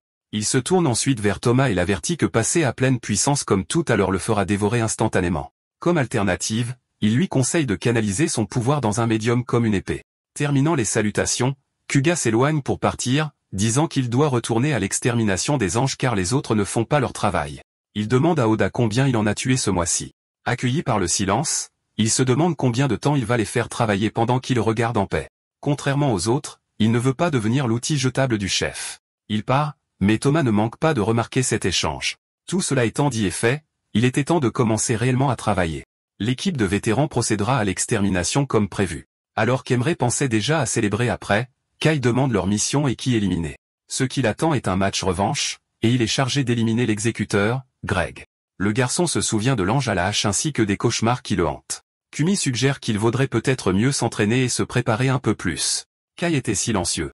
Il se souvenait encore d'être enveloppé de flammes vertes, brûlant de l'intérieur et incapable de respirer. Oda envisage de laisser cela au vétéran puisqu'il a si peur. Ne voulant rien montrer de ringard à Kumi, il serre les dents et accepte la mission ridiculement difficile avec le sourire. Il y a 4 ans, un berger a rencontré Greg pour la première fois, et ils ont convenu de faire de leur mieux ensemble. Évoluant en tant que partenaires, ils ont régné comme le duo le plus fort. Cependant, un jour, le berger a perdu contre un ange qui a proposé d'épargner sa vie s'il abandonnait Greg. C'est ainsi qu'il a abandonné son démon qui n'était alors rempli que de haine pour son espèce. C'est pourquoi il est passé de démon à ange obsédé par le fait de tuer des bergers. Passons à autre chose, les deux recrues ont remis en question la présence de l'autre dans la mission. Pour une raison quelconque, une traînée rouge a soudainement coulé du nez de Thomas. Il l'écarte d'un revers de main et dit que ce n'est rien. Mais Gura sait déjà que son corps est corrompu par le pouvoir d'Orochi. S'il continue à l'utiliser à plusieurs reprises, son esprit et son corps se briseront progressivement jusqu'à sa mort. Malgré leur relation difficile, Kai le regarde avec inquiétude et lui dit de rentrer chez lui pendant qu'il s'occupe de tout. Pendant qu'ils se disputent, Kumi trouve leur cible dans une impasse. Cependant, l'ange avait l'air assez différent car ses flammes étaient blanches et ne portait pas de hache. Le jeune berger l'a interpellé en disant qu'il était venu lui rendre l'appareil de la dernière fois. Il se retourne, ne sachant pas qui ils étaient, mais Kai continue de mal comprendre et avertit les autres au sujet de ces haches brûlantes. Réalisant enfin qu'ils sont des bergers, l'ange s'interroge sur leur arrivée. L'hôte de Satan n'allait pas perdre de temps et s'était déjà transformé en démon et avait sauté. Cependant, son visage rencontre un bouclier épais et robuste. Thomas regarde son camarade stupide se faire frapper et s'envoler. Avant de se battre, il se souvient des conseils de Kuga sur la façon de canaliser son pouvoir dans un support. Il se concentre, versant l'esprit d'Orochi dans son épée de bois. Cela dit, son ennemi ne le laissera pas s'approcher si facilement et fait claquer ses boucliers. Il n'y avait aucun moyen d'approcher comme ça, mais une bonne partie du corps de Gura s'est soudainement écrasée contre l'un des boucliers. Elle est disposée à fournir un soutien et à leur laisser la savoureuse partie de la bataille. Kai voit son style de combat pour la toute première fois, et il commence à courir, agacé que les deux aient l'air si compatibles sur le champ de bataille. Utilisant encore plus d'Orochi, un serpent a encerclé le corps de Tama et s'est enroulé autour de sa lame. Autonomisé, l'épée perce la barrière de l'ange. Il s'envole, réalisant qu'il est foutu s'il reçoit un coup de celle-ci. L'épée de bois était maintenant rouge écarlate et aussi tranchante qu'elle pourrait l'être. L'exécuteur en conclut qu'il doit le dire à ses frères, mais Kai avait déjà sauté, ne voulant pas le laisser s'échapper. Le jeune homme saisit alors l'œil flottant de la cible à deux mains et a l'intention de le claquer à plusieurs reprises jusqu'à ce que, en le dirigeant vers le sol, il plonge et s'écrase avec l'ennemi qui frappe en premier. En fin de compte, Kai était un idiot qui ne cesse de faire des scènes inutilement tape à accent grave l'œil. Le métis démonisé gloussa alors qu'il déchirait de manière incontrôlable l'exécuteur, jetant des morceaux de son corps en l'air. Cela dure un certain temps car il cherchait avidement le cœur de l'ange. Malheureusement, il ne remarque pas la main jetée, tenant l'orbe qu'il cherchait. Le coup de grâce était bâclé, mais Oda regarde d'en haut et donne une note de passage aux deux recrues. Tout m'a dit qu'il est probablement déjà mort, mais il trouvait quand même étrange qu'il n'y ait pas de cœur. Se demandant s'il existe des anges sans cœur, il se tourne pour demander à Kumi, mais se fige en voyant son visage déçu. Réalisant son erreur, il annule immédiatement sa transformation en démon. Manifestement mal à l'aise, elle le félicite d'avoir obtenu sa revanche. Comme la dernière fois, il a perdu le contrôle et n'a pas pu garder son calme. Maudit tout, il enfouit son visage dans ses paumes et se demande ce qu'il fait. Pendant ce temps, quelque chose ne plaisait pas à Oda. Il reste encore le problème de Satan, alors il décide d'examiner ce que le jeune homme pourrait leur cacher. Pendant ce temps, l'exécuteur est retourné auprès de ses alliés après s'être enfui et avoir été battu. Deux de ses frères le réprimandent, disant que c'est la raison pour laquelle il est considéré comme le plus faible d'entre eux. Il révèle alors que le garçon aux cheveux orange visait Greg, qui se tenait également parmi eux. L'ange le fait taire et dit qu'elle s'occupera elle-même de la question. Soudain, elle trouve la lame d'une hache à quelques centimètres de son cou. Interrogeant sur ce qu'il pense faire, l'exécuteur familier dit que le garçon lui appartient. Greg ne permettra aucune interférence avec sa bataille, même si elle vient d'elle. Son audace la fait froncer les sourcils, et elle essaie de rappeler à l'ange sa place parmi eux. Juste à ce moment-là, un être énorme arrête le combat. C'était leur âme, et il s'incline alors qu'il leur rappelle ce qu'ils détestent le plus. Éradiquer les bergers peut attendre, et leur priorité est de transformer les humains en bétail, de dévorer leur chair et de continuer à évoluer. Voyageant avec Kumi, Oda est apparu dans un complexe d'appartements depuis l'obscurité. S'adressant à un démon assistant, il le remercie pour son aide. Maintenant, il devait passer aux choses sérieuses. Il se demande ce qui ressortira de sa petite enquête sur le foyer de leur nouvelle recrue. La fille demande s'il va vraiment entrer sans aucune permission, et sa considération lui fait se demander si elle commence à partager ses sentiments. D'une voix tremblante, elle nie l'allégation, insistant sur le fait qu'il n'est pas du tout son genre. Elle refuse d'avoir une relation au-delà de camarades car ça fait mal quand elle perd quelqu'un. Gura suggère alors que Kai n'est qu'un remplaçant jusqu'à ce que son véritable amour apparaisse. Elle le gronde pour avoir utilisé un mot aussi sale et avertit le démon de ne plus l'utiliser. Ils sont tellement occupés à faire les fous qu'Oda avait déjà plusieurs longueurs d'avance. Appelant le démon, il demande comment son espèce considère Satan et s'il est craint ou respecté. Il répond facilement et dit qu'il est détesté à mort. L'ancien enfer était gouverné par le chaos. Quand un nouveau roi naissait, il était immédiatement tué par quelqu'un qui voulait prendre le relais, mais cela a changé. Parce que Satan était si fort, il est devenu impossible d'atteindre le sommet, donc le cycle s'est arrêté. Concluant qu'il est détesté par tous les démons, Gura demande pourquoi cet intérêt soudain. Prompt à comprendre, il réalise la réponse à sa propre question. Kumi est un peu plus lente à la détente, mais il continue, devinant correctement la raison pour laquelle il a utilisé Kai comme appât lors de la conclusion du contrat de Thomas. Le chef se souvient comment un démon est apparu du cœur du garçon quand il a essayé de lui faire du mal. Satan, bien qu'il ressemble et sonne comme un clown, a balayé ses attaques. Cela dit, pourquoi un roi des démons signerait-il un contrat insignifiant avec un humain au hasard? Depuis leur rencontre, Kai a insisté sur le fait qu'il ne savait rien, mais Oda ne peut pas simplement accepter cela. En tant que chef des bergers, il veut savoir ce que le garçon cache. Ils entrent dans la pièce sombre du métis, où ils voient des marques de griffures discernables au plafond. Ayant une idée, ils marchent vers l'un des murs, remarquant que le papier peint vient d'être remplacé. Ils le déchirent avec un couteau, et ils sont choqués quand le papier se décolle pour révéler un mur taché d'une couleur rouge foncé et d'innombrables égratignures. Pendant ce temps, Kai se battait avec Thomas, qui était pratiquement débordant de concentration. Le coup de poing du délinquant atterrit en premier. Voyant cela, Suzu attire leur attention et met fin au match. Ils peuvent encore continuer, mais elle a déjà compris ce qu'elle voulait savoir. Il demande sarcastiquement ce qu'elle a trouvé en les faisant se battre. Entourée d'énergie, elle dit qu'elle a trouvé leur passion. Même Thomas avait l'énergie créée par la friction émotionnelle. Il ne le remarque pas vraiment jusqu'à ce que le professeur indique qu'il l'a aussi. En offrant ce pouvoir aux démons, ils peuvent acquérir un pouvoir incommensurable pour se battre. Alors qu'il ne se passait rien à Kai, la lueur rouge de la passion de la colère est apparue autour de Thomas. C'est une passion simple et forte, ce qui signifie qu'il est destiné à des choses incroyables. Jugeant que c'est suffisant pour la journée, elle dit aux deux de retourner dans leur chambre. Le délinquant jubile et dit à Kai de le regarder devenir le berger le plus fort pendant qu'il reste assis à ne rien faire. De plus, il n'était pas en colère parce qu'il avait reçu un coup de poing dans le combat, mais était exaspéré car il se retenait. Interpellé pour ses frasques, Kai détourne le regard. Se transformer en démon sans même utiliser le pouvoir de la passion était incroyable en soi.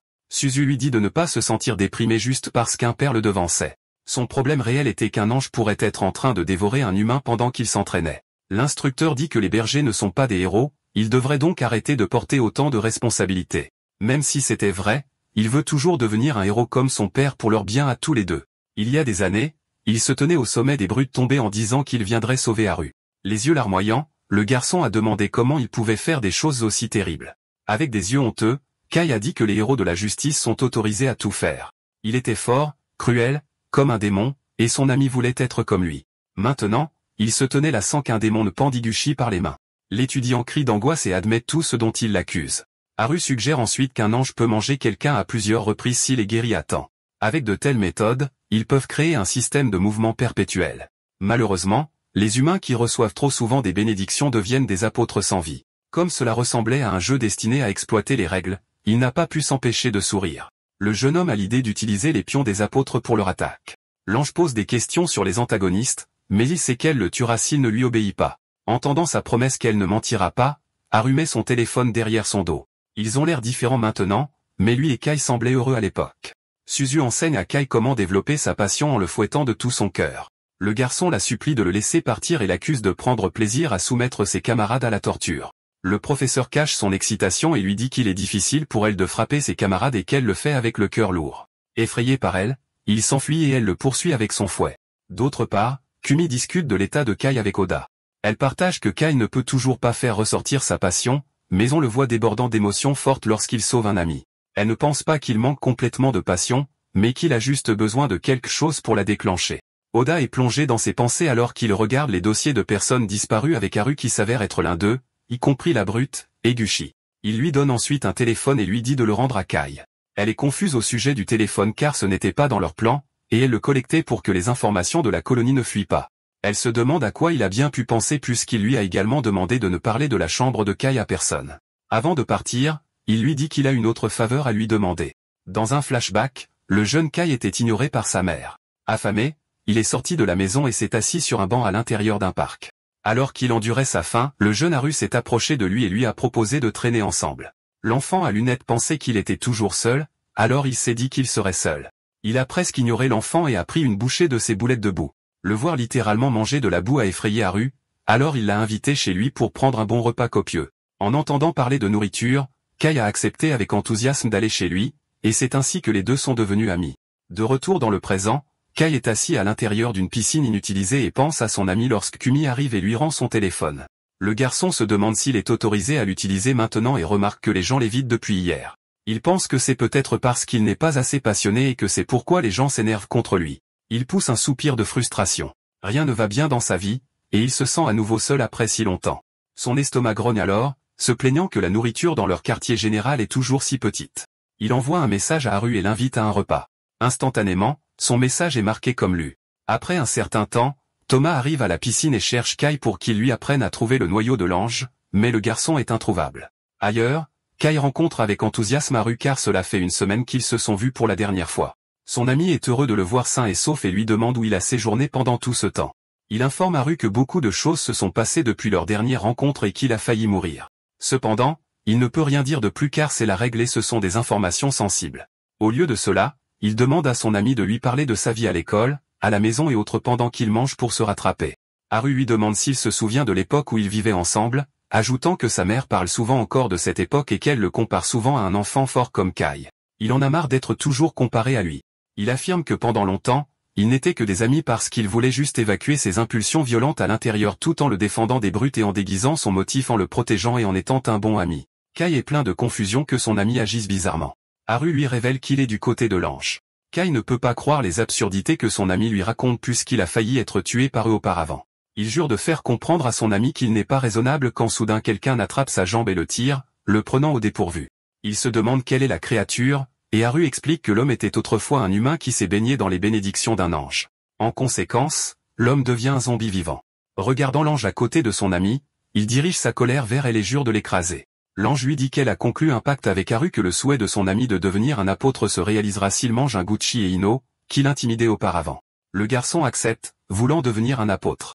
Fou de rage, il bondit et donne un coup de pied au visage de l'ange, interrompant ses bêtises et essayant de se rapprocher de son ami.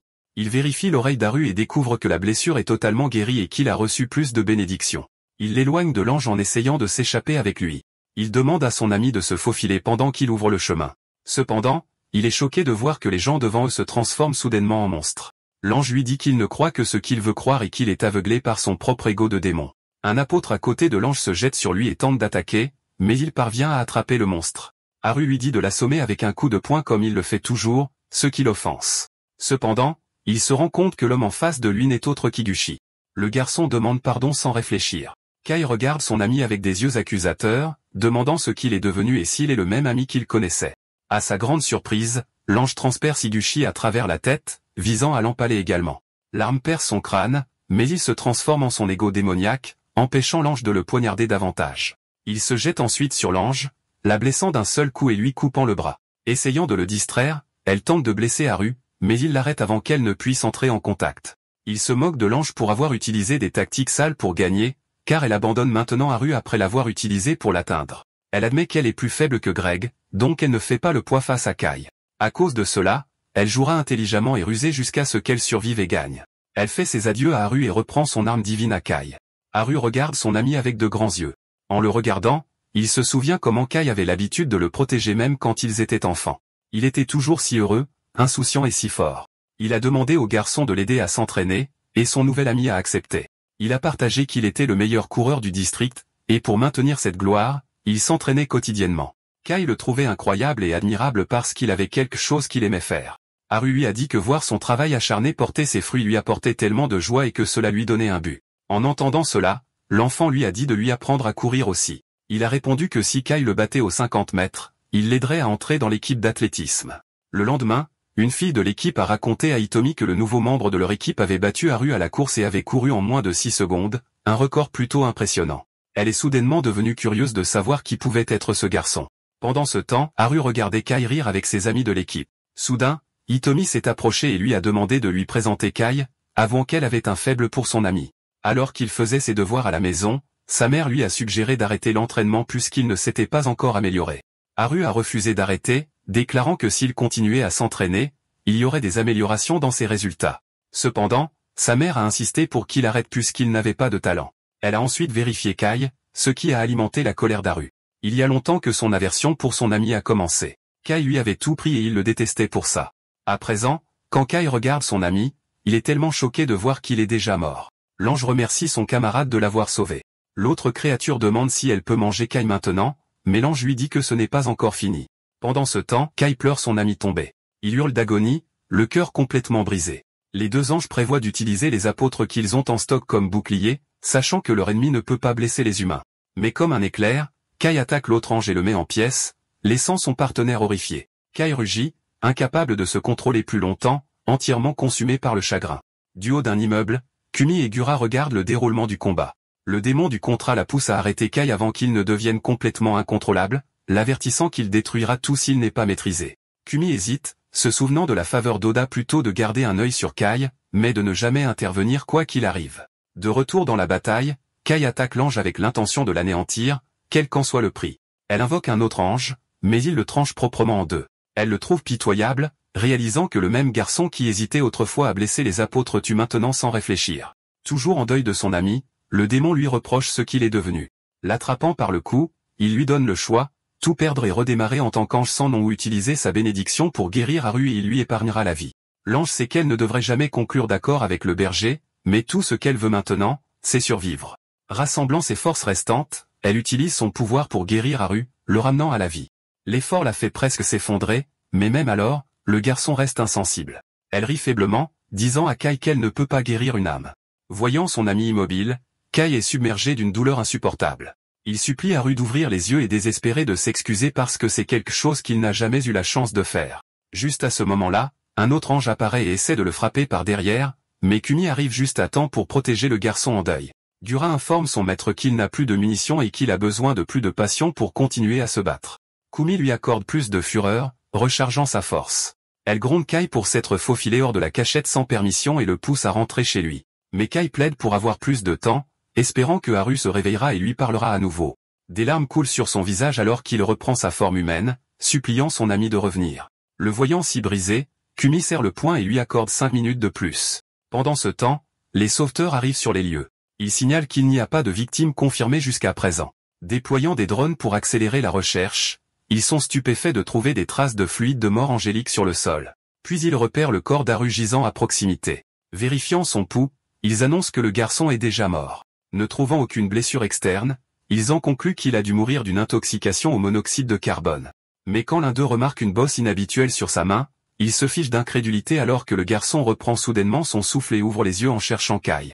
Dans un reportage, le présentateur fait une annonce concernant les crimes de Kai contre les anges, encourageant les citoyens à le trouver et à le livrer. Pendant ce temps, dans la salle de classe, Meiji s'approche de Kumi et lui demande où se trouve Kai, pensant qu'ils auraient pu être ensemble puisqu'ils ont tous les deux séché les mêmes jours. La fille nie connaître son emplacement, disant que ce n'était qu'une coïncidence, et quitte son siège. Deux autres camarades de classe taquinent Meiji pour avoir parlé avec sa rivale amoureuse. Elle ne croit pas que ce n'était qu'une coïncidence et est sûre que la fille sait définitivement quelque chose. Les camarades de classe sont d'accord avec elle, et l'un d'eux commente que la façon dont ils ont qualifié Kai de tueur d'ange est bien trop exagérée. Il est difficile de ne pas croire les nouvelles puisqu'ils ont montré son visage, et ce ne sont sûrement pas des accusations sans fondement. Doutant des allégations, Meiji se souvient que Kai s'est toujours battu pour protéger quelqu'un, elle ne croit donc pas qu'il tuerait un ange sans raison. Les amis se disputent ensuite pour savoir qui est le vrai méchant. Il y a des rumeurs selon lesquelles les anges ont causé la tornade il y a des années et qu'ils mangent des gens, mais il n'y a aucune preuve solide à ce sujet. Au milieu de leur conversation, leur professeur apparaît et les surprend, mais ne dit rien à ce sujet. Il leur dit juste de sortir par le gymnase parce que la presse se masse devant le portail. Avant de partir, il leur dit de ne pas parler des anges à l'extérieur.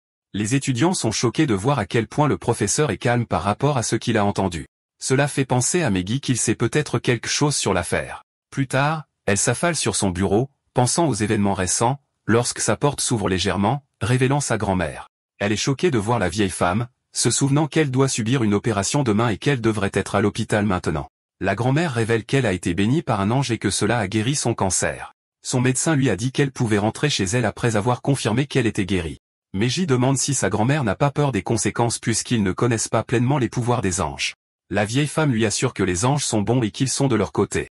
Cependant, il semble que la jeune fille en doute encore. Ailleurs, Suzu boit un verre avec un collègue professeur, Ishida. Le gars lui dit qu'il ne peut pas la raccompagner parce qu'il n'a pas de voiture. Elle répond qu'il n'a pas à s'inquiéter parce que quelqu'un viendra la chercher. Choqué, il lui demande si elle a un petit ami. Ivre, elle explique qu'elle va être prise en charge par le démon à tête carrée noire. Intéressé par elle, le gars note dans ses notes qu'elle aime le type de gars démon, sans se rendre compte qu'elle est l'un des démons.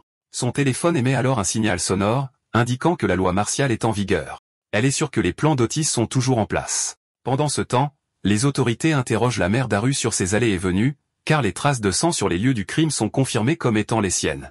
La mère devient hystérique, niant que son fils puisse tuer un ange. Elle est sûre que Kai l'a entraîné là-dedans. Pendant ce temps, la mère de Kai, Miyuki, regarde les nouvelles avec une expression non pas d'inquiétude mais d'indifférence.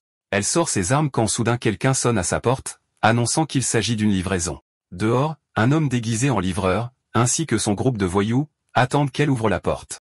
Ils attendent le moment idéal pour tendre une embuscade et attaquer Kai, s'attendant à ce qu'il sorte de la porte. Ils envisagent de le découper et d'offrir son cadavre aux anges.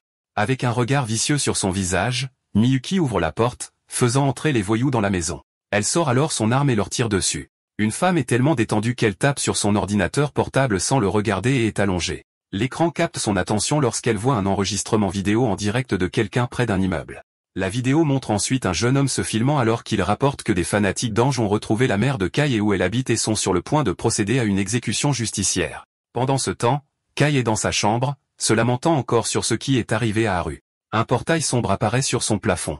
La femme qui regardait l'ordinateur auparavant en tombe et s'allonge sur le sol. Elle lui montre ce qu'elle regardait sur son ordinateur et cela choque Kai.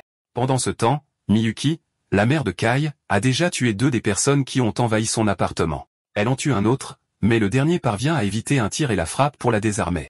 Confiant qu'elle est désarmée, l'homme se précipite sur elle. Miyuki sort une arme de derrière son pantalon et lui tire dessus 2 fois. Elle lui dit qu'elle a toujours des réserves, puis lui tire dessus à nouveau pour finir le travail. Le jeune homme qui diffuse en direct est toujours à l'extérieur de l'appartement et informe ses téléspectateurs qu'il vient d'entendre des coups de feu à l'intérieur du bâtiment. Il entre et attend que l'ascenseur s'ouvre. Il remarque alors une mystérieuse barrière noire apparaissant derrière lui. La barrière disparaît, révélant que Kai est à l'intérieur. L'homme rapporte à ses téléspectateurs que Kai vient d'apparaître de nulle part. L'homme devient nerveux étant donné que Kai est signalé comme un tueur. Il reprend ses esprits en se disant qu'il est un représentant de la justice et un vrai journaliste. Kai lui dit de s'écarter, mais l'homme tient bon et lui parle pour le convaincre qu'il comprend pourquoi il tue des anges parce que les gens en ligne comme lui savent la vérité, à savoir que les anges ne sont pas tous bons. Il lui dit cependant que la bénédiction de l'ange est un plus grand bien dont ils ne peuvent se passer et qu'ils sont mieux lotis maintenant qu'avant. L'ascenseur s'allume. Soudain, le téléphone de l'homme se casse alors qu'il le tient. On révèle que Miyuki a tiré sur le téléphone portable. Elle dit à l'homme de s'en aller. Instantanément, l'homme s'enfuit. Elle dit à Kai qu'il n'aurait pas dû venir puisqu'elle peut s'occuper d'elle-même. Elle informe son fils qu'il est un démon du côté de son père. Miyuki informe ses camarades par téléphone qu'elle a besoin d'aide pour se cacher. Kai interrompt son appel en lui demandant pourquoi elle a soudainement disparu de lui et si c'est parce qu'il est un démon. Froidement, sans une once d'hésitation ou de remords, Miyuki répond que c'était parce qu'elle ne l'aimait pas. Elle lui dit qu'elle savait dès le début qu'il était l'enfant d'un démon. Elle explique qu'elle voulait un enfant pur et beau, mais que son fils s'est avéré être une déception qui utilise les gens sans s'en rendre compte et les blesse. Pour elle, il est le pire du démon et de l'humain. En entendant cela, les larmes montent aux yeux de Kai. Plus tard, sur le parking, la voiture pour prendre Miyuki arrive et la personne à l'intérieur la presse de se dépêcher à l'intérieur. Miyuki serre son fils dans ses bras et lui dit que ce n'était pas de sa faute s'il était devenu une ordure. Kai répond en larmes que lui qui veut blesser les gens et lui qui veut aider sont des contradictions, mais qu'ils sont toujours 2 faces de son vrai lui et qu'ils sont tous les 2 aussi réels. Miyuki lui conseille d'accepter le bien et le mal en lui s'il continue à combattre les anges. Elle lui rappelle que son père jetterait tout par-dessus bord juste pour sauver des gens. Elle monte ensuite dans la voiture. Le chauffeur en costume, Fudo, l'appelle avec le titre de sous-inspecteur et lui demande pourquoi elle n'a pas emmené son fils avec elle. Elle répond qu'il n'est pas en position de lui faire des commentaires sur les familles et qu'elle n'aime pas les enfants dans leur organisation. Kai regarde toujours la voiture partir.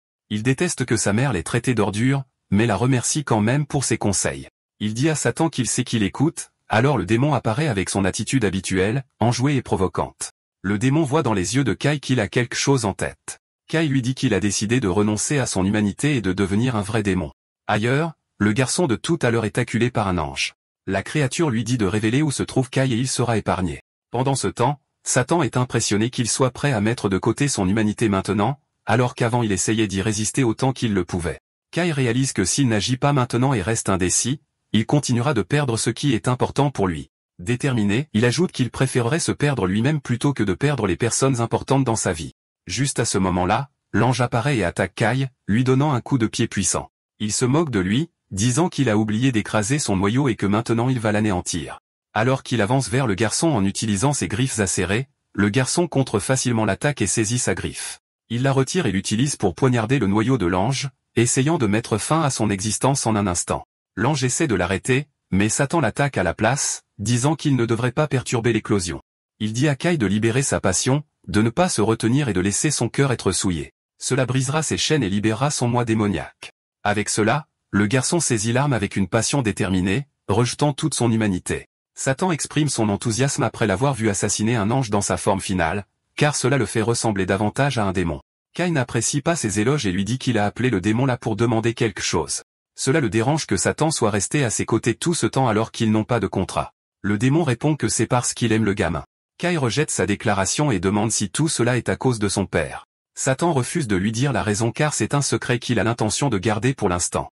Kai n'insiste pas et traite le démon de clown. Le démon le corrige en disant que son nom est Satan, qu'il est le roi qui règne sur les démons et que Kai est son petit-fils. Kai ne le croit pas et dit qu'il est terrible pour mentir. Satan ne fait que rire de sa déclaration. Ailleurs, Kai est télévisé pour que toute la ville voie qu'il est recherché pour avoir assassiné un ange. Touma voit cela et se demande ce que le garçon a pu faire pour se mettre dans ce genre de problème. Il commence à s'éloigner quand soudain, il aperçoit un visage familier dans la foule, son ami, impossible. Kuzu est déjà mort. Il poursuit l'homme mystérieux, sautant même par-dessus le portillon du métro pour attraper le train à temps. Saisissant l'homme, il le retourne et est stupéfait du visage. La taille, même la voix sont exactement les mêmes que celles de ses amis décédés. Cependant, l'homme ne semble pas le reconnaître. Touma sort le collier que son ami lui avait offert et demande s'il se souvient du souvenir. Cependant, l'homme ne le reconnaît pas du tout et Touma réalise qu'il sent comme un démon. L'homme lui demande s'il est un berger avec un regard effrayant sur son visage. Il réalise que l'homme n'est pas un démon mais un ange. L'homme lui dit qu'il cache généralement sa vraie forme quand il est près des humains. Cependant, il peut changer son apparence à volonté. Il demande alors qui est Kuzu, ce qui met Touma en colère. Insulté, il dit à l'ange qu'il aurait dû se souvenir des noms des humains qu'il a dévorés. Avec un sourire moqueur, l'ange lui dit qu'il est impossible de distinguer chaque insecte. Enragé, Touma attaque l'ange et libère son épée maudite, invoquant un mangeur d'os, une forme de son pouvoir démoniaque. La peur est évidente parmi les gens à l'intérieur du train car ils voient Touma comme un monstre. L'ange leur dit qu'il est membre du groupe terroriste dont tout le monde parle. En entendant cela, les passagers commencent à paniquer, mais l'ange les assure qu'il est là pour rendre son jugement. Il se présente comme Louvi, archange du 5e rang. Les gens se réjouissent, pensant qu'ils sont entre de bonnes mains. Il tire ensuite son arc et sa flèche, visant son ennemi berger. Cependant, à sa surprise, le berger semble indemne et ses flèches n'ont même pas percé. Tama reste debout sans aucune trace de peur ou de défaite. Déclenché, l'ange attaque à nouveau en utilisant son arc et sa flèche, mais le berger les dévie facilement, faisant rebondir les flèches sur les bâtiments. Il n'arrive pas à croire ce qui s'est passé. Et avant qu'il ne puisse le traiter, son propre pouvoir lui tranche les membres, le laissant à la merci du démon. Touma lève son épée, prêt à mettre fin à sa vie, mais Louvi le supplie de l'épargner. Il lui dit qu'il habite le corps de Kuzu. Donc, s'il meurt, son ami meurt avec lui pour toujours. À ce moment, Tama hésite et l'ange profite de cette opportunité pour prendre l'avantage et charger son arme. Il sait à quel point le pouvoir démoniaque est instable et une fois que la passion est perturbée, la démonisation s'effondre. Il attaque le berger et parvient à le frapper. Mais à son grand choc, son ennemi se rétablit immédiatement et l'attrape par le cou. Il est stupéfait que le pouvoir de Touma augmente au lieu de diminuer. Le berger explique que sa passion est la colère. Plus il est en colère, plus il devient puissant et vicieux. Il enfonce ensuite sans pitié son épée vers l'ange. Alors que l'esprit serpent mange l'ange, la conscience de Touma est ramenée à l'époque où Kuzu était encore en vie. Son ami est impressionné qu'il n'ait pas été dupé par l'ennemi. En guise d'adieu final, il lui dit de prendre soin de lui et de ne pas encore mourir. Il disparaît ensuite dans l'oubli avec un sourire sur son visage. Le démon est capable de lire les pensées persistantes de Kuzu dans la chair de l'ange qu'il a dévoré. C'est un événement rare qui prouve la forte volonté de son ami de lui laisser un message. Les passagers à l'intérieur du train ont filmé ce qui s'est passé, terrifiés qu'un ange ait été tué devant eux. Les images se sont répandues instantanément, divisant ceux qui étaient du côté des anges et ceux qui les rejetaient. Ailleurs, les autres bergers étaient également occupés à exterminer davantage d'anges. Ils ne savaient pas qu'une guerre était sur le point de se produire qu'ils appelleraient la guerre des 3 royaumes. Meiji vient de rentrer chez elle. Alors qu'elle enlève ses chaussures, elle voit les nouvelles sur son téléphone et appelle sa grand-mère pour lui demander si elle en a entendu parler. Elle examine les nouvelles sur la façon dont il y a eu une série de décès et comment toutes les victimes ont été bénies à un moment donné. Elle est alors surprise de voir que sa grand-mère dort en fait sur le canapé du salon. Elle essaie de la réveiller, mais elle est choquée de constater qu'elle est déjà morte. Pendant ce temps, Oda rencontre le maire Bané au sujet des décès dans les nouvelles. La vieille figure d'autorité qui coupe sa plante de bureau craint qu'il n'y ait plus de mort maintenant que les gens sont plus troublés par la présence des anges. Et maintenant que Thomas a abattu un archange, Oda répond calmement qu'il croit que tout est sous contrôle et que la nouvelle de la mort de l'archange est un sacrifice nécessaire pour leur cause. Le maire le félicite d'avoir vu les aspects positifs de la situation. Cela surprend Oda, qui dit qu'il pensait que les Banae le réprimanderaient pour les actions de leur nouveau venu. Banae lui dit qu'il croit que l'élimination d'un des 16 archanges est une victoire qu'il devrait célébrer et que c'est une opportunité pour eux d'attaquer. Pendant ce temps, au quartier général des bergers, les bergers discutent en vidéo avec Suzu, qui est en colère contre Kai et Tama pour leurs actions qui donnent maintenant une mauvaise image des bergers. Kai et Tama se blâment mutuellement comme des enfants qui se disputent. Suzu est rendue folle par les deux alors qu'elle leur dit qu'ils se sont fait non seulement des anges comme ennemis, mais aussi des humains. Elle exhorte Kuga à dire quelque chose aux deux nouveaux venus. Kuga lui dit que cela n'interfère en rien avec le plan d'Oda et qu'il ne serait pas surpris si tout cela faisait partie du plan de leur chef depuis le début. Kuga invite ensuite Kai et Kumi à un repas. Plus tard au restaurant, Kai a mangé tellement de bols de nourriture. Kuga est surpris qu'il aille bien, révélant qu'il le traite en fait avec de la nourriture parce qu'il a entendu dire qu'il était triste à cause de son ami. Kumi révèle qu'elle a tout raconté à Kuga des problèmes de Kai parce qu'il était si bouleversé qu'il ne prenait plus de bain. Elle assure à Kai qu'elle ne s'inquiétait pas pour lui, mais qu'elle détestait juste qu'il sente mauvais. Kai est surpris que Kuga soit le genre de gars qui écoute les problèmes des gens. Kumi taquine Kuga pour être un vieil homme sensible malgré son apparence effrayante. Kumi informe Kai que Kuga était autrefois partenaire avec Oda en tant que chef des bergers, mais qu'il a été jugé inapte et a été écarté. Elle continue en disant que c'est parce que Kuga ne pouvait pas être impitoyable et ne pouvait pas laisser les gens partir lorsqu'il était forcé de prendre une décision. Kuga admet que c'était sa faiblesse, mais qu'il l'a surmontée il y a longtemps. Kai se lève pour exprimer à quel point il est cool de ne pas laisser les gens partir et partage qu'il aimerait être le chef à la place. Cela fait rougir Kuga. Il change donc de sujet en demandant à Kai s'il peut encore avoir la détermination de se battre. Kuga lui dit qu'il se battra jusqu'à la fin, peu importe s'il devient un démon ou non. Kumi est impressionné par sa détermination, surtout parce qu'elle avait l'habitude de le considérer comme juste une tête en l'air énergique et impulsive. Maintenant, elle se rend compte qu'il est toujours joyeux malgré toutes les difficultés qu'il a avec le sang de démon. Elle murmure que Kai est si admirable qu'elle pourrait bien l'aimer maintenant. Elle se rend alors compte de ce qu'elle vient de dire et est instantanément embarrassée. Gura est à l'extérieur du restaurant, regardant par la fenêtre, et pense à la façon dont Kumi a laissé échapper davantage ses émotions depuis qu'elle a rencontré Kai. Leur téléphone sonne, les informant qu'Oda veut une réunion pour une opération à grande échelle. Kumi et Kai se demandent pourquoi ils n'ont jamais entendu parler d'une opération à grande échelle. Kuga est fier de dire que c'est parce qu'il a oublié de leur en parler, faisant réaliser à Kai pourquoi il est inapte à être un chef. Plus tard, les bergers se rassemblent, et Oda leur annonce qu'ils vont lancer un assaut à grande échelle contre les archanges. Saru lui demande lequel puisqu'il y a 15 archanges. Il répond qu'ils vont tous les attaquer, choquant la salle. Emre et Seki se demandent pourquoi ils font quelque chose qui semble imprudent. Oda explique que c'est parce que la contamination des bénédictions est plus grave qu'ils ne l'avaient prévu et que des millions de personnes seront transformées en apôtres s'ils attendent plus longtemps. Il est également fier de dire que l'autre raison est qu'ils ont rassemblé suffisamment de puissance de feu tout en tenant un objet ressemblant à du marbre. Le marbre se transforme en veste en une seconde, surprenant Kai. Oda les informe que les vêtements sont des combinaisons de combat faites d'un matériau spécial et qu'ils ont été fabriqués par l'organisation dans laquelle se trouve la mère de Kai. Les bergers essaient les combinaisons de combat et elles deviennent noires. Kuga dit à tout le monde que son seul ordre pour eux est qu'ils reviennent tous vivants. Sur une place de la ville, des bergers font un périmètre, et ils sont équipés d'armures et d'épées. À l'intérieur du champ de bataille, Seki combat un ange de type araignée qui le douche d'une pluie de laser. Seki se vante d'être le seul berger capable d'être indemne après l'assaut. Il révèle qu'il était protégé par un démon géant et sa capacité à invoquer des barrières de bois. Emre saute ensuite vers l'ange araignée, et il jette ses crochets enchaînés et les poignards dans le corps de l'araignée géante. Il se vante de la façon dont son nom, Emre, sera immortalisé grâce à cette bataille. Les crochets libèrent ensuite de l'énergie, ce qui fait exploser le corps de l'araignée. Emre révèle que son démon est une femelle borgne. Pendant ce temps, Suzu combat un autre ange et le frappe jusqu'à ce qu'il soit à terre. Seki rappelle à Suzu de ne pas oublier leur plan. Suzu taquine qu'elle a déjà oublié le plan, seulement pour dire qu'elle plaisante.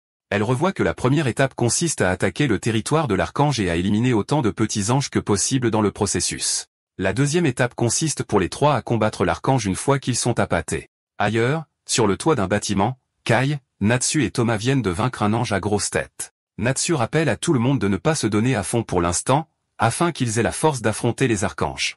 Les tentacules de ces boules de démons pointent vers le haut. Une seconde plus tard, un ange attaque Kai d'en haut. Kai le met en pièces avant qu'il ne l'atteigne. Tomo était déjà en mouvement pour se précipiter vers l'ange quand il a accidentellement donné un coup de tête à Kai. Cela amène Tomo à se plaindre que faire des équipes de 3 personnes était une idée stupide et qu'ils auraient dû chasser les archanges chacun à la place. Kai défend le plan de Kuga, lui disant qu'ils auraient une meilleure chance de vaincre un archange si c'était un combat à 3 contre 1. Thomas répond que le plan s'effondre si 2 archanges se présentent à la place. Natsu lui rappelle que les archanges de rang supérieur ont trop de fierté pour se battre en équipe. Thomas ne peut pas voir les archanges comme des êtres fiers à cause de la façon dont l'archange Luvi a montré sa vulnérabilité lors de leur combat. Kai a pleinement confiance en Kuga, alors il dit à Thomas de simplement suivre le plan pour qu'il gagne. Natsu leur dit qu'une équipe de 3 personnes est idéale pour eux car son pouvoir de détection ne peut servir que de soutien. Kai et Thomas lui disent de ne pas se sentir inutiles car c'est son pouvoir qui les a sauvés jusqu'à présent. Kai sourit en disant que c'est son pouvoir qui leur donnera la victoire. Natsu n'est pas si sûre que tout se passe si bien jusqu'à présent car elle ne peut pas sentir la présence d'un archange malgré le chaos qu'ils ont causé sur leur territoire jusqu'à présent. Thomas ne fait pas confiance aux paroles de Kai car il pense que Kai préférerait avoir Kumi dans leur équipe plutôt que Natsu. Natsu dit à Kai qu'il aurait raison de penser cela étant donné que Kumi est un monstre sur le champ de bataille. Ailleurs, Kumi vient de vaincre plusieurs anges avec les parties du corps de boulet de canon de Gura. Pendant ce temps, ses partenaires, Kugu et Shiro, sont sur la touche, admiratifs de sa force. Kugu informe Shiro que Kumi est maintenant le berger numéro 4 de leur organisation. Shiro demande à Kugu si Oda est toujours numéro 1 à ce jour, et Kugu répond qu'il l'est toujours.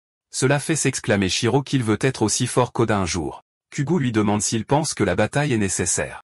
Shiro répond qu'il pense que la bataille est nécessaire pour leur révolution. Kuga lui dit qu'il est dommage qu'il pense de cette façon, puis il éteint sa cigarette en la pressant sur sa main. Shiro demande pourquoi il l'a éteinte de cette façon alors que ça fait mal. Kuga admet d'un ton sinistre que ça fait un mal de chien, mais que c'est la douleur qu'il doit ressentir lorsqu'il sacrifie les autres. Alors que Shiro réagit avec confusion à ses paroles, un ange se faufile et le frappe par derrière avec une puissance qui traverse son corps. Shiro ne comprend pas comment un ange a pu les dépasser sans que Kuga ne le sache. Il est ensuite encore plus confus lorsque les trois archanges se tiennent côte à côte avec Kuga. Sur le toit, Toma et Kai continuent de tuer des anges de bas niveau. Natsu exprime son inquiétude quant au fait qu'il est suspect que les archanges ne sortent pas malgré toute la destruction qu'ils ont causée. Toma crie soudainement à Natsu de faire attention derrière lui. Elle parvient à esquiver l'énorme bras portant une hache. Le bras et la hache se soulèvent ensuite vers le haut. Greg, l'exécuteur, se montre. Kai est surpris qu'il soit encore en vie. Tama charge sur l'exécuteur. Gregorio bloque son épée avec sa hache. Orochi, le démon contracté de Toma, traite Greg de pathétique pour avoir été un ancien démon qui s'est rangé du côté des anges. Kai charge aussi sur l'exécuteur. L'affrontement de Kai et Toma vers les bras flottants de Greg provoque une explosion. L'onde de choc est si puissante que Toma a dû s'accrocher au sol avec la corde d'Orochi comme des serpents accrochés à l'architecture tout en l'utilisant pour agripper Kai. Greg est excité de voir qu'il affronte deux adversaires dignes. Kai et Toma conviennent qu'ils doivent abattre l'exécuteur de toute leur force pour gagner. Natsu se sent laissé pour compte pendant que Toma et Kai parlent de leur plan pour vaincre Greg. Les deux garçons se transforment en leur forme démoniaque. Pendant ce temps, Kumi voit que Shiro est à terre tout en voyant que Kuga est avec les archanges. Gura est surpris que les archanges se soient associés et se demande si cela signifie que leurs informations à leur sujet sont erronées. Kumi demande à Kuga pourquoi il les a trahis, alors il répond qu'il devait protéger les gens. Kumi crie qu'elle ne comprend pas, alors Kuga répond qu'elle n'a pas besoin de comprendre. Alors que Kuga serre sa boîte de cigarettes, il partage que c'est seulement son fardeau de supporter le tourment de la culpabilité de savoir pourquoi il a besoin de les trahir. Un archange voit un passant et essaie de le tuer. Kumi brise les jambes de l'archange avec le boulet de canon de Gura avant qu'il ne puisse le faire. Kumi avertit l'archange de ne s'approcher de personne, mais l'archange utilise sa corde de lumière brillante pour attirer le citoyen vers lui. Il se présente comme le sixième archange contrôlant la lumière, Dlo. Kumi avertit l'archange que prendre un otage est inutile puisqu'elle va juste poignarder l'innocent si elle a vraiment besoin de le faire. Dlo ne la croit pas. Il jette l'otage vers Kumi. Alors que Kumi regarde avec empathie les yeux de la personne venant vers elle, Delo pense qu'il sait que les humains ne peuvent pas tuer ceux avec qui ils établissent un contact visuel. Le bras de Delo traverse ensuite l'otage, ce qui traverse également le corps de Kumi.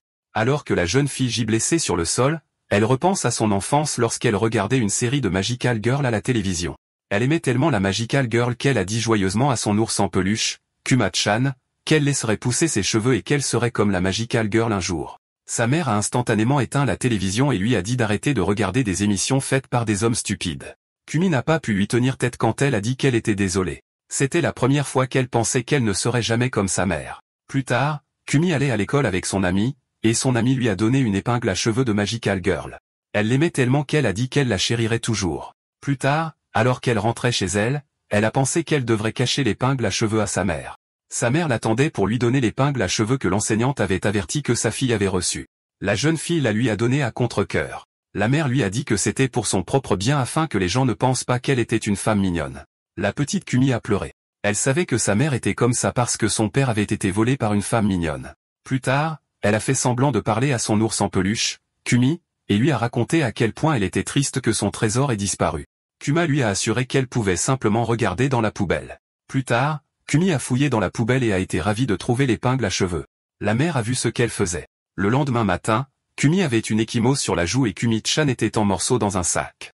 3 ans plus tard, l'ami d'enfance de Kumi lui a dit bonjour à l'école. Elle lui a regardé en retour avec des yeux effrayants qui la rendaient difficile à approcher. L'ami d'enfance a dit à son autre ami que Kumi était beaucoup plus amicale avant. Elle s'est habituée à traîner seule sur le toit de l'école, en ayant l'air très sérieuse. Dans l'un de ces moments de détente, Gura l'a vue et lui a demandé de conclure un contrat avec elle. Elle a instantanément abandonné son attitude sérieuse et est devenue une fille géniarde et effrayée.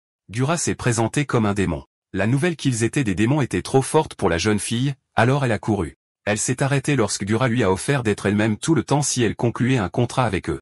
Malgré cela, la jeune fille a continué à courir jusqu'à ce qu'elle s'enferme dans sa chambre. Elle s'est souvenue que le démon avait promis qu'elle pourrait être elle-même si elle concluait un contrat avec eux. La mère de Kumi s'est approchée d'elle et l'a choquée en lui annonçant qu'elle allait se remarier. Le bonheur de la mère dans son mariage la pousse à s'excuser pour avoir été si dure avec elle tout ce temps.